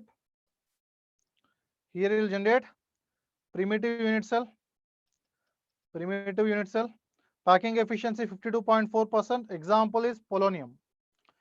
Like very less number of elements crystallize in this particular crystal lattice structure. CCP or FCC, ABC type. CCP is the cubic close packing, FCC is the unit cell present. Number of atoms in FCC obviously 4, coordination number 12, packing efficiency 74%. And these are the different types of atom like calcium, strontium, aluminium, like cobalt group, nickel group, copper group, all inert gases except helium. And AB type close packing, it is said to be HCP, hexagonal close packing. Unit cell present is hexagonal unit cell. In the hexagonal unit cell, number of atoms is 6, coordination number is 12, same packing efficiency 74%. Remaining D block elements and beryllium and magnesium. Okay, you can remember these examples. Many examples will be given, but this is the simplest way. Fine, students. Just wait a minute, I'll be back.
Yes, students, let us start the discussion. So next type of discussion is voids. So until now we have seen types of unit cells and different types of cubic close packings, like close packings in the 1D, 2D as well as 3D. Next we have to discuss voids. Voids means the empty space is left out. So in whatever the type of arrangement you have seen, always there are some empty spaces left out or not. Always there are some empty spaces or vacant spaces left out, which are also called as void spaces. The empty spaces left out, they are also called as respective void spaces. And all these void spaces, like what type of void spaces are there, we'll study now. We generally have two type of voids, tetrahedral voids and octahedral voids. Even though you have some idea, like whenever we are doing the hexagonal close packing, I have already used the term tetrahedral voids, octahedral voids. What do you mean by this? Tetrahedral void means the empty space left out or present whenever we have four spheres arranged in the form of tetrahedron. Whenever we have six spheres arranged in the form of octahedron, whatever the empty space left out in between them, that is said to be octahedral void in simple terminology. In crystals, although the particles are closely packed, but some empty spaces remain in the lattice. These spaces are known as interstices or interstitial sites or holes or empty spaces or voids. In three-dimensional close packing, that is CCP and HCP, the interstices found can be of two types. What are those? Tetrahedral voids, octahedral voids. So if I want to locate a tetrahedral void, like I want to locate where is the tetrahedral void, how to locate it? How to find out where the tetrahedral voids are? What is tetrahedral void? Tetrahedral void is an empty space which is present whenever you try to arrange four spheres, like three spheres. If you place in the triangle form and keep the fourth sphere, then you will generate a tetrahedron. If you try to connect all these four spheres, the empty space present in between these four spheres, that is said to be respective tetrahedral void. That means to locate a tetrahedral void, what I'll find out is I'll search for four spheres which are forming a tetrahedron. Whenever there's a tetrahedron found, obviously in between the tetrahedron you will have some empty space, which is nothing but tetrahedral void. So indirectly what I'm doing, to locate a tetrahedral void, I am searching for tetrahedrons in the cubic arrangement, whatever the arrangement it is. In the close packing arrangement, whatever the type of close packing it is, to locate a tetrahedral void, I locate where the tetrahedrons are found. To locate an octahedral void, I locate where the octahedron is found. Whenever there is a tetrahedron, there will be a tetrahedral void. Whenever there is an octahedral formation, there will be an octahedral void. Is that point clear or not? Yes, sir. Yes, right? Very good. Tetrahedral void. We have seen that in hexagonal close packing or HCP and cubic close packing CCP, each sphere of second layer touches with the three spheres of first layer. Each sphere of second layer touches three spheres of first layer. Thus, they leave a small space in between, which is known as tetrahedral void. Because when you try to connect the centers of all these four spheres, you are generating a tetrahedron. At the center of the tetrahedron, you have empty space called as tetrahedral void. So this is empty space. That is nothing but you can see the empty space here. Whenever three spheres of one layer are touched with the fourth sphere, then you can see the empty space, nothing but tetrahedral void.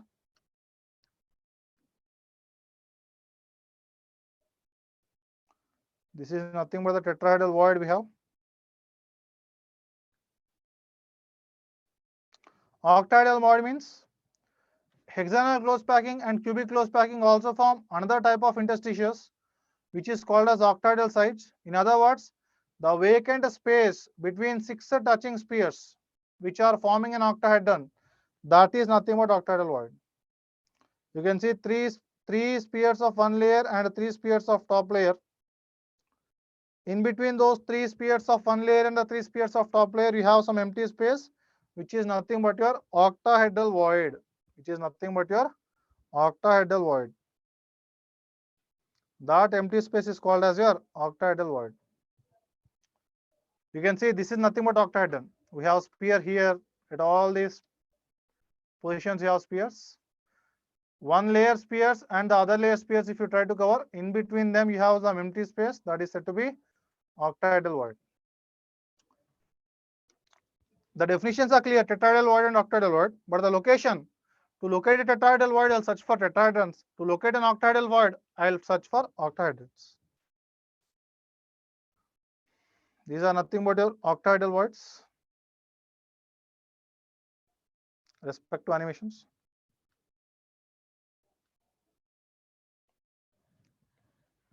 You can see the octahedron. You can see the octahedron at the center of the octahedron. You have some void. That is nothing but octahedral void. Now we have to locate the positions of tetrahedral voids in FCC unit cell. Let us take a FCC unit cell, and in the FCC unit cell, we'll locate where the tetrahedral voids are present. What is the way I have told you? To locate a tetrahedral void, we search for tetrahedron. In FCC, one corner and three face-centered atoms of faces meeting at that corner form a tetrahedral void. In FCC, two tetrahedral voids are obtained along one cube diagonal. So in FCC, 8 tetrahedral voids are there. So directly they have written along each face diagonal, along each body diagonal, you have two tetrahedral voids. And you can say there are 4 body diagonals. Along each diagonal, there are 2 voids. So in total, you have 4 into 2, 8 tetrahedral voids. But where are they? You take a FCC, divide the FCC into 8 small cubes. Divide in the x direction, y direction, z direction. You will get 8 small cubes. At the center of every small cube, you have a tetrahedral void. Simple logic. You have this particular room you have. Imagine this as a cube. Divide this particular room in the x direction, y direction, z direction. You get what? Exactly half you are dividing. You will get 8 small cubes. At the body center of each small cube, you get a tetrahedral void. That is where the tetrahedral voids are there. That means if you talk about this particular room, the same room which I am thinking of, from this bottom, I can draw a diagonal. This will be one small cube. The above we have one more small cube. Here we have one more small cube. Here we have one more small cube. Exactly this side down, exactly top here and down here. Like we have in total 8 cubes are there. In the small cube, like starting from that corner, if I draw a straight line, I'll get a body diagonal. The total body diagonal length is √3a. In this particular small cube, at the center, I have one face. At the center, I have one tetrahedral void. In the next body diagonal, like next part of body diagonal, again at that particular center, I have one more tetrahedral void. So if I try to divide the total body diagonal into 4 parts, at the first 1/2, you have one tetrahedral void. Next 1/2, do we have a tetrahedral void? Yes, sir. From here to here, this is a body diagonal. This is the respect to half, you can say. Here you have one void. Here you have one void. Are you getting this idea or not? Here you have one tetrahedral void because here we are forming a tetrahedron. We have a tetrahedral void here. Like if I divide the total body diagonal, like this is one part, second part, third part, fourth part. Where you have the tetrahedral void? One tetrahedral point is present here. So 1:2:1 ratio. So the tetrahedral voids are actually present in, or they are dividing the total body diagonal in the ratio of 1:2:1.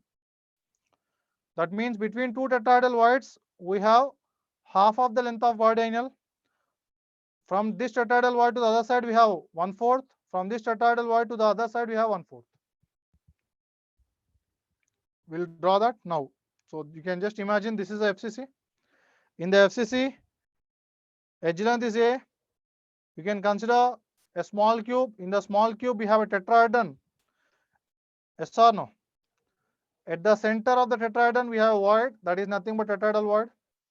One tetrahedral void is present here. And the tetrahedral voids, if you try to locate, this is other tetrahedral void. Like all the red dots, whatever you are having, those are all the different tetrahedral voids. Yes or no? These are the exact positions which you can understand carefully. Look at the animation. Yes, you can see the tetrahedral voids positions or not.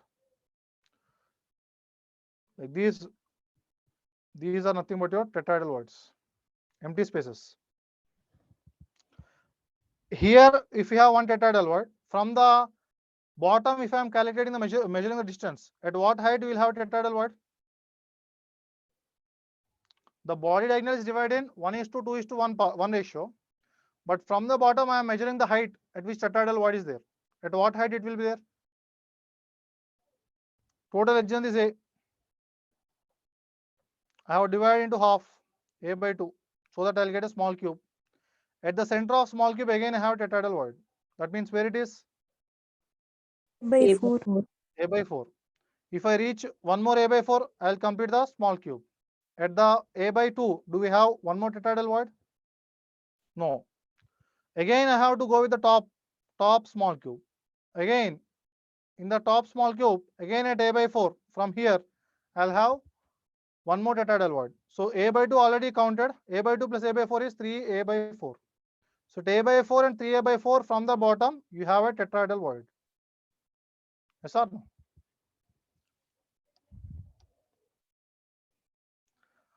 Alternatively, the center of tetrahedral void is located on the center of body diagonal of each small cube. Total number of particles in the unit cell is 4. How many tetrahedral voids you have seen?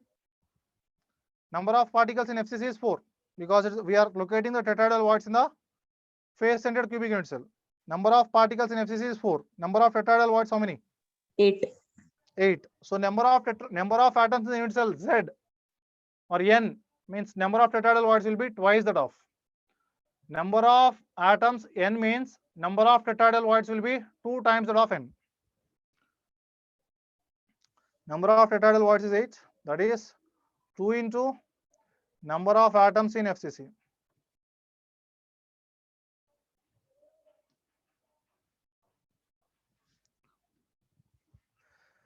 The nearest distance between two tetrahedral voids. One tetrahedral void is at a height of 3A by 4, other is at a distance of A by 4. What is the nearest distance? 3A by 4 minus A by 4. What is that? 2A by 4. What is the 2A by 4? Nothing but A by 2. So nearest distance between two tetrahedral voids is A by 2. And this was the exact animation. All of you can observe the tetrahedral voids or not? You can see the total cube. Visualize the total cube in this manner, then only you will have a clear-cut idea of how the tetrahedral voids are there.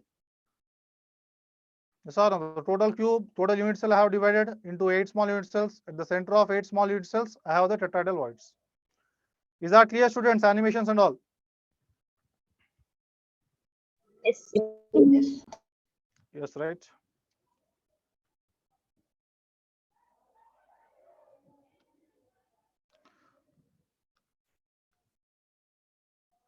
The same discussion. And along the body diagonal, like from the bottom, you can say at a distance of A by 4 and a distance of 3A by 4, we have respect to tetrahedral voids. Alternatively, the center of tetrahedral void is located on the center of body diagonal of each small cube. So if you try to locate the number of particles is 4, number of tetrahedral voids 8. Nearest distance is A by 2. All this data is going to be same. But if you try to look at the body diagonals, the tetrahedral voids along the body diagonals. So you can look at the body diagonal. Yes or no? You consider any body diagonal. And the total body diagonal is divided in the ratio of 1:2:1 or not? With the tetrahedral voids. Total body diagonal, like if I divide in two parts, here you have one tetrahedral void, here you have one tetrahedral void, 1:2:1. Total body diagonal, okay. Total body diagonal is divided by tetrahedral voids in the ratio of 1:2:1. Number of particles 8, number of tetrahedral voids 8, number of particles 4, number of tetrahedral voids 8. Nearest distance between two tetrahedral voids is A by 2. Alternatively, the center of tetrahedral void is located on the center of body diagonal of each small cube. And the total body diagonal, if you take it into 4 parts, the two tetrahedral voids divide the total body diagonal in the ratio of 1:2:1. That means at one part of the body diagonal you have tetrahedral void. Again, after 2 parts you have one more tetrahedral void. Then if you proceed one more part, you will complete the body diagonal.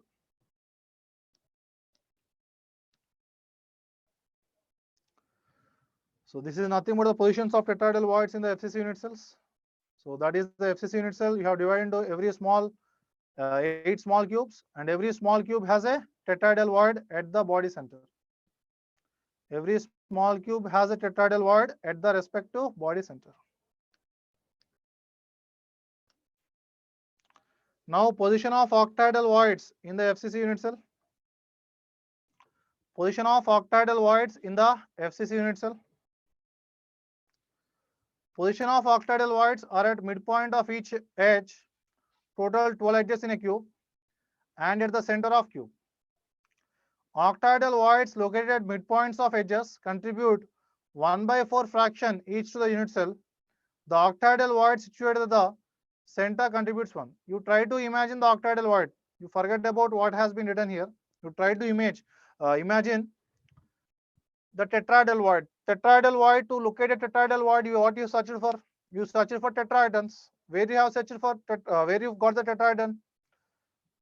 In the small cube, you have a tetrahedron. At the center of tetrahedron, you have a tetrahedral void. Now to locate an octahedral void, you have to search for what? Octahedron. Octahedron, where is this present? Obviously, this is the FCC. At every face center, this is one face center, this is one face center. Here also there, like every face center. You try to connect all the face centers in the respective room. You will get an octahedron or not? Yes, sir. Every face center you try to connect. The same FCC unit cell you have taken. Every face center you connect. All the face centers, if you try to connect, you will get what? You will get an octahedron. At the center of octahedron, what is the center of octahedron then? Every face centers you are connecting, you are getting octahedron. Where is the center of octahedron located?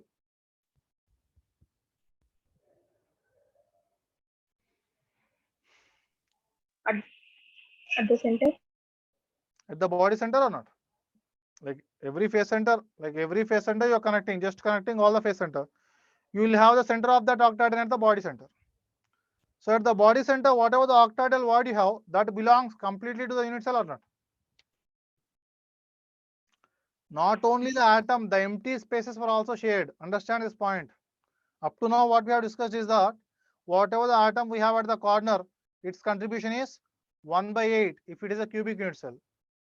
The atom has been 1/8 part has been given to unit cell. Not only that atom, but also the empty space can also be shared. Like whatever the empty space we have at the body center, that completely belongs to the unit cell or not? Whatever the empty space we have at the body center, that completely belongs to the respective unit cell. But we can have other octahedral voids also. Where the other octahedral voids can be located? Like can I say this is your respective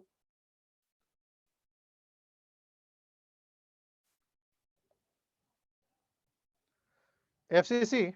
Consider this particular edge. This edge I am considering. Here I have an atom. Here I have an atom. Here I have an atom. Like these two are corner atoms. This is face center atom. This is face center atom. Can I say there was one more face above in the next above unit cell? Can I say there was one more face in this manner in the next adjacent unit cell? So these four face center atoms and these four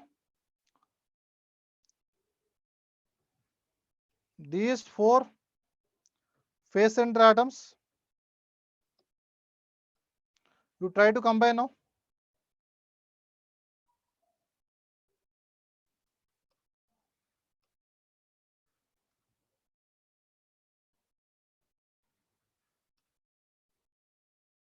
Yes or no? You will be generating an octahedron or not? You will generate an octahedron when you try to connect these two corner atoms with these four face center atoms. You will generate respective octahedron. At the center of that octahedron, what is the center of where the center of this particular octahedron will lie? At the edge. At the edge or edge center? At the edge center. Edge center. Yes or no? Earlier we have 6 face centers. When you try to connect all the face centers, we have an octahedral void at the body center.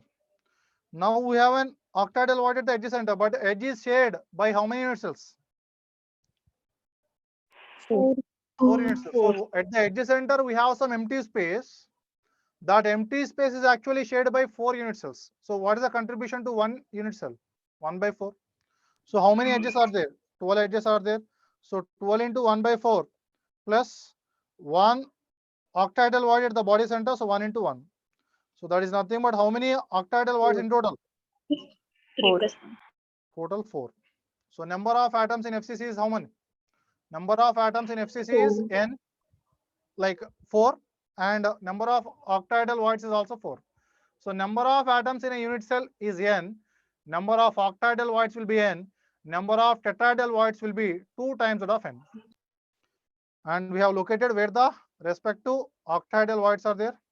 If you try to connect the phase centers, all the phase centers, if you try to connect, you get an octahedral void which is present at the body center. And you can also connect respective phase centers, 4 phase centers and 2 corner atoms. You will be getting an octahedral void here. This is an octahedral void. This octahedral void is actually shared. This is an octahedral void. Octahedral void, empty spaces are also shared. Okay. Position of octahedral void in FCC unit cell. In FCC, total number of octahedral voids is 1 octahedral void at the body center, that is cubic center, plus 12 octahedral voids are there, but at the edge center, so contribution is 1 by 4. So 1 plus 3, that will be is equals to 4. So where are tetrahedral voids located? Along the body diagonal, along each body diagonal, you have 2 tetrahedral voids, and they divide the body diagonal in the ratio of 1:2:1. From the edge, like from the bottom, at a height of a by 4 and at a height of 3a by 4, you have tetrahedral voids, and in total 8 tetrahedral voids are there. Octahedral voids, they are present at the body center and as well as at the edge center. Total tetrahedral voids is 8, whereas total number of octahedral voids is 4. So number of atoms in the unit cell n means number of tetrahedral voids will be 2 times that of n, whereas number of octahedral voids will be again n. Okay, so that is how we can actually calculate the number of tetrahedral voids, octahedral voids, and locate them in the space. Is that clear, students? Yes. Sir. Yes, right? Right.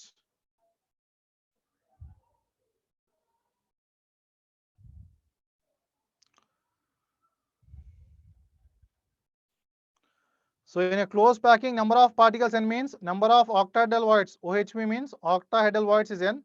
Number of tetrahedral voids is 2 times that of n. In FCC, number of particles is equals to 4. So number of particles equal to 4 means number of octahedral voids is 1 into 1 plus 12 into 1 by 4. That is 4. Whereas number of tetrahedral voids would be 8. So this is the voids, respective voids, the 8 tetrahedral voids and the 4 octahedral voids we have been explained. So this is how the empty spaces are there. These are the empty spaces where there is no atom present in that particular FCC. Is that clear or not? The remaining all space is actually occupied by the atoms. These are the respective empty spaces in that particular unit cell. Earlier we have seen in FCC where the atoms are there. Now we have seen in FCC, in the same FCC, how the voids are there.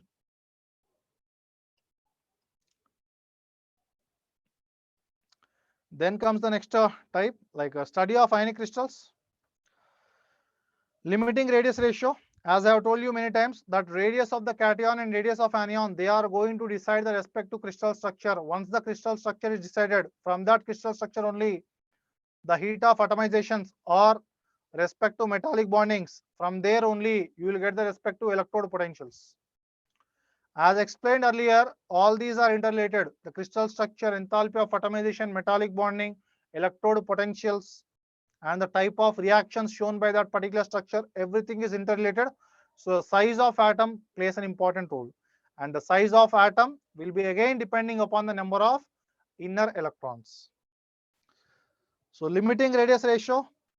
An ionic crystal contains a large number of cations and anions. Generally, cations are smaller in size than those of anions. Anions are negatively charged, so they are larger in size because of electronic repulsions. The size of the anion will be high. Cation, because of removal of electrons, it is a positively charged species, so effective nuclear charge is high. So outermost electrons are attracted greatly by the nucleus, so size will be less. An ionic crystal contains a large number of cations and anions. Generally, cations are smaller in size than those of anions. The cations are surrounded by anions and they touch each other. These ions are arranged in space in such a way such that they can produce maximum stability. These ions are arranged in space in such a way such that they can produce maximum stability.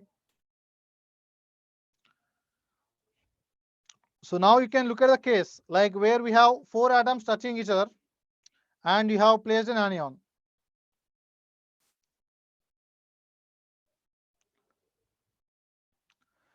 Like you can take the radius of cation by radius of anion. The anions are making the lattice. Generally means not in all the cases, in most of the cases. Generally, in most of the cases, anions or larger ions forms lattice, whereas cations will be placed at anions or larger ions form lattice, whereas cations will be placed at anions or larger ions form lattice, whereas cations will be placed at void spaces. Now let us take anions are forming the lattice and we have placed a cation. Radius of cation by radius of anion, like anion whatever you have placed, like a cation whatever you have placed in the void space, if that cation is having a size smaller than the void space, then you have repulsions more between negative charges anions or not. More repulsions are there when compared to attraction, the repulsion is high. Under that condition, you have unstable scenario. Whenever the radius of cation by radius of anion is less than ideal, ideal means where all the cations and like cation and anions are just touching each other. In that ideal condition, you can say it is a hypothetical crystal. Radius of cation by radius of anion greater than ideal means the negative charges will move away and there is an attraction with positive charge greatly. Positive charge touched, but negative charges are distance. So repulsion between negative charge is less, whereas attraction between positive charge is more. So radius of cation by radius of anion greater than the ideal means there you have the stable condition or stable crystal. Radius of cation by radius of anion is ideal means that's the hypothetical scenario. Radius of cation by radius of anion less than ideal means there you have unstable scenario.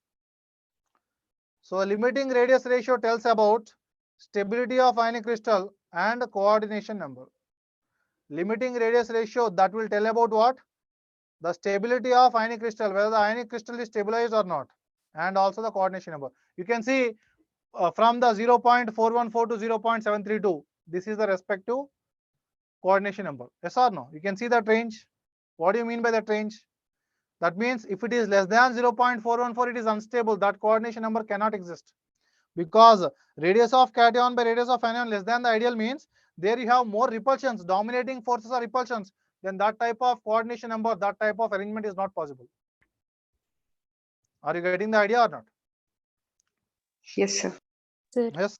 So based on this, we will calculate the tetrahedral void, triangular void, octahedral void, and all types of voids. Limiting radius ratio will tell about stability of ionic crystal, coordination number, geometry of voids, everything else.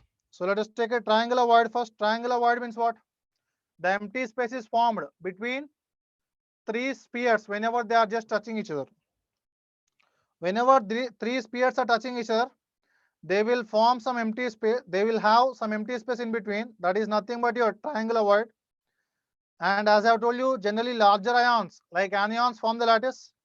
So these negatively charged anions, they are forming the lattice.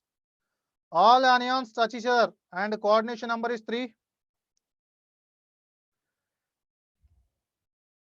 AB is equals to R, AC is equals to R plus R. So what are A, B and C? We'll figure it out. Look at the diagram. So this is your A, this is your B, this is a C. The capital R is the radius of anion, small r is the radius of cation. Yes or no? Small r is the radius of cation. These are respect to anions. If you can try to look at AC, this is capital R, this is small r. AC is nothing but capital R plus small r. AB is nothing but capital R. So I can say this is a equilateral triangle. So this angle should be 60 degrees. So this angle should be angle BAC, that should be 30 degrees because 60 by 2. So cos 30 you can calculate. Cos 30 is AB by AC. Cos 30 AB by AC is cos 30 is nothing but root 3 by 2. Root 3 by 2 is equals to capital R by capital R plus small r. So I can write a small r in terms of capital R. So small r is equals to 0.155 times that of capital R. Under that condition, we can say ideal scenario is obtained or not. That means these are the three anions. This is one anion, other anion. This is one more anion. Here we have some cation placed. These are anion, anion, anion. This is a cation. Cation is just touching the anions. So radius of cation is equals to 0.155 times that of radius of anion. This is the ideal scenario. Below this scenario, if the radius of, like if it is not touching each other, if it is smaller, then the radius of cation will be,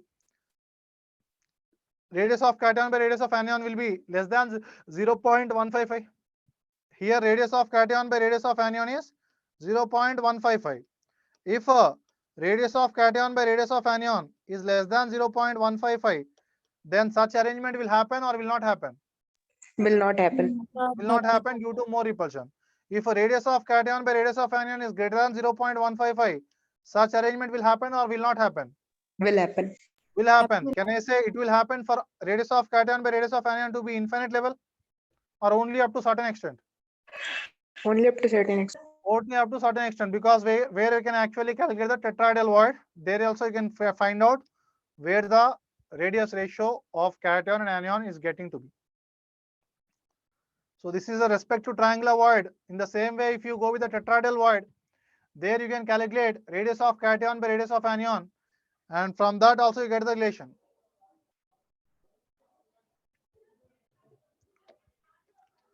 Tetrahedral void you can think of. The vacant space between four touching spheres is called tetrahedral void. It means that this site is surrounded by four spheres and the centers of these four spheres lies at the respective vertices of the tetrahedron. So you will generate a tetrahedron. At the center of tetrahedron, whatever the empty space is there, that is tetrahedral void. Doing the same mathematics, you can actually develop this concept. So this is a respect to tetrahedron you can think of. This is a respect to tetrahedron.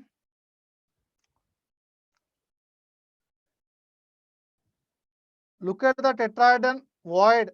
That is a tetrahedral void, see.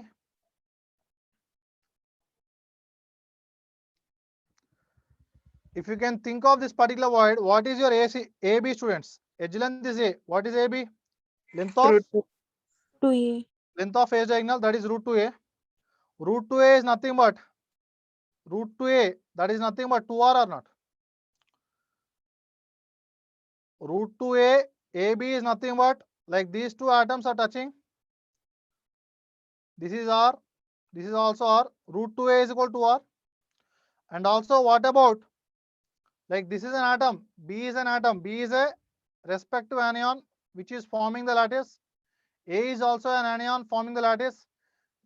This is also anion. This is also anion. Generally anions form the lattice and cations are placed at the void spaces. So here we have a cation. Cation radius is smaller, anion radius is capital R. These two are touching each other. So capital R plus capital R, that is 2R is equal to root 2A. What is AC? AC is nothing but half of length of body diagonal or not? AC is equals to half of length of body diagonal. What is length of body diagonal? If edge length is A, root 3. root 3A, half of root 3A, that is AC. What is AC? A and C are also touching. What is A? A will be having, like anion, will be having a radius capital R. AC is nothing but sum of radii of cation and anion. What is the respective cation? Cation has a radius of smaller, anion has a radius of capital. So half of root 3a is equals to capital plus smaller, and you have root 2r, 2 capital is equals to root 2a. Root 2a is equals to 2 capital. Using these two relations, I can get smaller is equals to 0.225 times that of capital. So radius of cation by radius of anion is equals to 0.225 under ideal scenario. Under ideal case. If radius of cation by radius of anion belongs to 0.155 to 0.225, then what type of coordination number you can expect? 0.155 to 0.225. Under that scenario, what type of coordination number you can expect? 6. Understand carefully. Coordination number. Like coordination number, like what type of void is present in that range? Tetrahedral. Tetrahedral or triangular? Triangular. 0.155 to 0.225. 0.225 is the ideal case for tetrahedral void. Tetrahedral void can also be present when radius of cation by radius of anion greater than 0.225. Possible. But less than 0.225, can we have tetrahedral void? No, sir. Greater than 0.155, we have triangular void. Up to what condition? Less than 0.225. So radius of cation by radius of anion, it belongs to 0.155 to 0.225. This is a scenario for the triangular void. Triangular void. So if less than 0.155 is there, then triangular void is not possible. Greater than 0.225 is there, then tetrahedral void becomes possible. Are you getting this idea or not? Yes. If the radius ratio is less than 0.155, triangular void not possible. Greater than 0.225, tetrahedral void becomes possible. If it is in the range of 0.155 to 0.225, triangular void is possible. In the triangular void, cation is placed. So what is the coordination number then? 3. 3. Triangular void means 3 atoms are surrounding the respective cation. So respective coordination number would be 3. Alright. So this is a scenario of respective tetrahedral void, radius of cation and radius of anion relation. Similarly, we can have octahedral void. Let us look for octahedral space. So anions are making up the lattice. Cation is present at the octahedral void. So this is the anion. This is capital R. Anion. And this is your respective cation. This is smaller cation. Anion is capital R. All the anions touch each other ideally, and coordination number is 6 because it is octahedral. Tetrahedral means coordination number 4. AB is equals to R. AC is equals to R plus R. We'll look at what is A and what is B. So AB is nothing but radius of anion, that is capital R. AC is nothing but radius of cation and radius of anion, so capital R plus small r. This angle is 45 degrees. So cos 45 you can do, and cos 45 is 1 by root 2 is equals to capital R by capital R plus small r. So small r you can find it out as 0.414 times that of capital R. Small r is the radius of cation by radius of anion is equals to 0.414, and small r, this is the ideal scenario. Radius of cation by radius of anion greater than 0.414 means octahedral void can exist. Octahedral void or coordination number 6 can exist. Coordination number 6 is stable. And radius of cation by radius of anion belongs to 0.225 to 0.414 means what type of coordination number? This is a scenario of tetrahedral. So coordination number is equals to 4. Right? Is that clear or not? Yes. Yes. Yes, right. Cubical void means the void is now actually present at the body center. It is formed by 8 spheres at the corners of cube in any simple cubic unit cell. So all the anions touch each other and coordination number is 8. So you can have this type of structure. Yes or no? Cubical void means all the anions are just touching each other. So AB is equals to A, that is equals to 2R. AB is equals to edge length, that is A, that is 2R. And AC is nothing but half of length of body diagonal, half of length of body diagonal. So that is nothing but half of root 3A. So AC is nothing but half of root 3A, that is nothing but capital R plus small r. And AB is nothing but 2R is equals to A.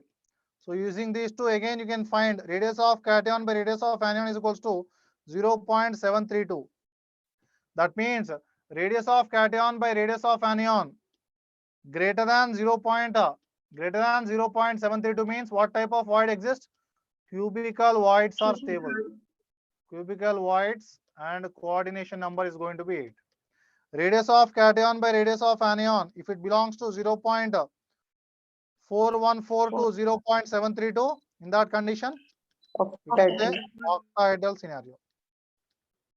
Okay, from this knowledge only we can frame a table where voids, coordination number, limiting radius ratio, and the respective range you can find out.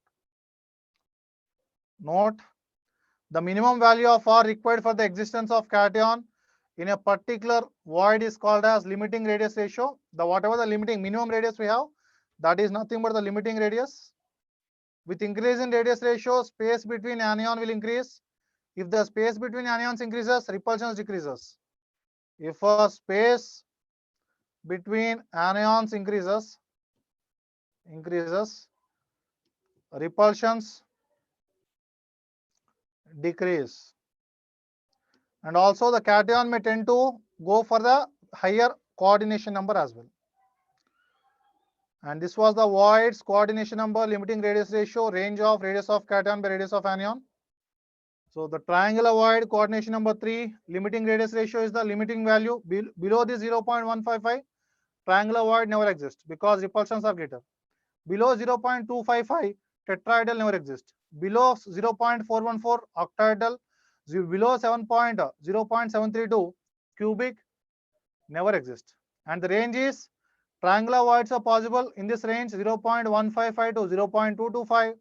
Tetrahedral are possible in this range 0.225 to 0.414. Octahedral 0.414 to 0.732.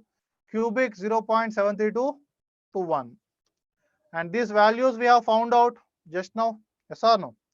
For values lesser than 0.155, crystal will not exist. Because triangular void itself is not forming means, then how the crystal will exist? Repulsions are greater, so crystal will not exist under such scenario. Is that clear, students? Yes, sir. Yes. Yes, right. So this is about the limiting radius ratios and all. And then we have the next part like packing in anionic solids. We'll start this next part in the next class, like next combined class. So there you will be discussing about packing in anionic solids and defects we have. So last part left out is like different types of solid like NaCl, CSCl, ZnF2, Na2O, all those structures and different types of defects we show in the crystals. These parts we'll study in the next sessions. Thank you all everyone. Bye. Thank you, sir. Thank you.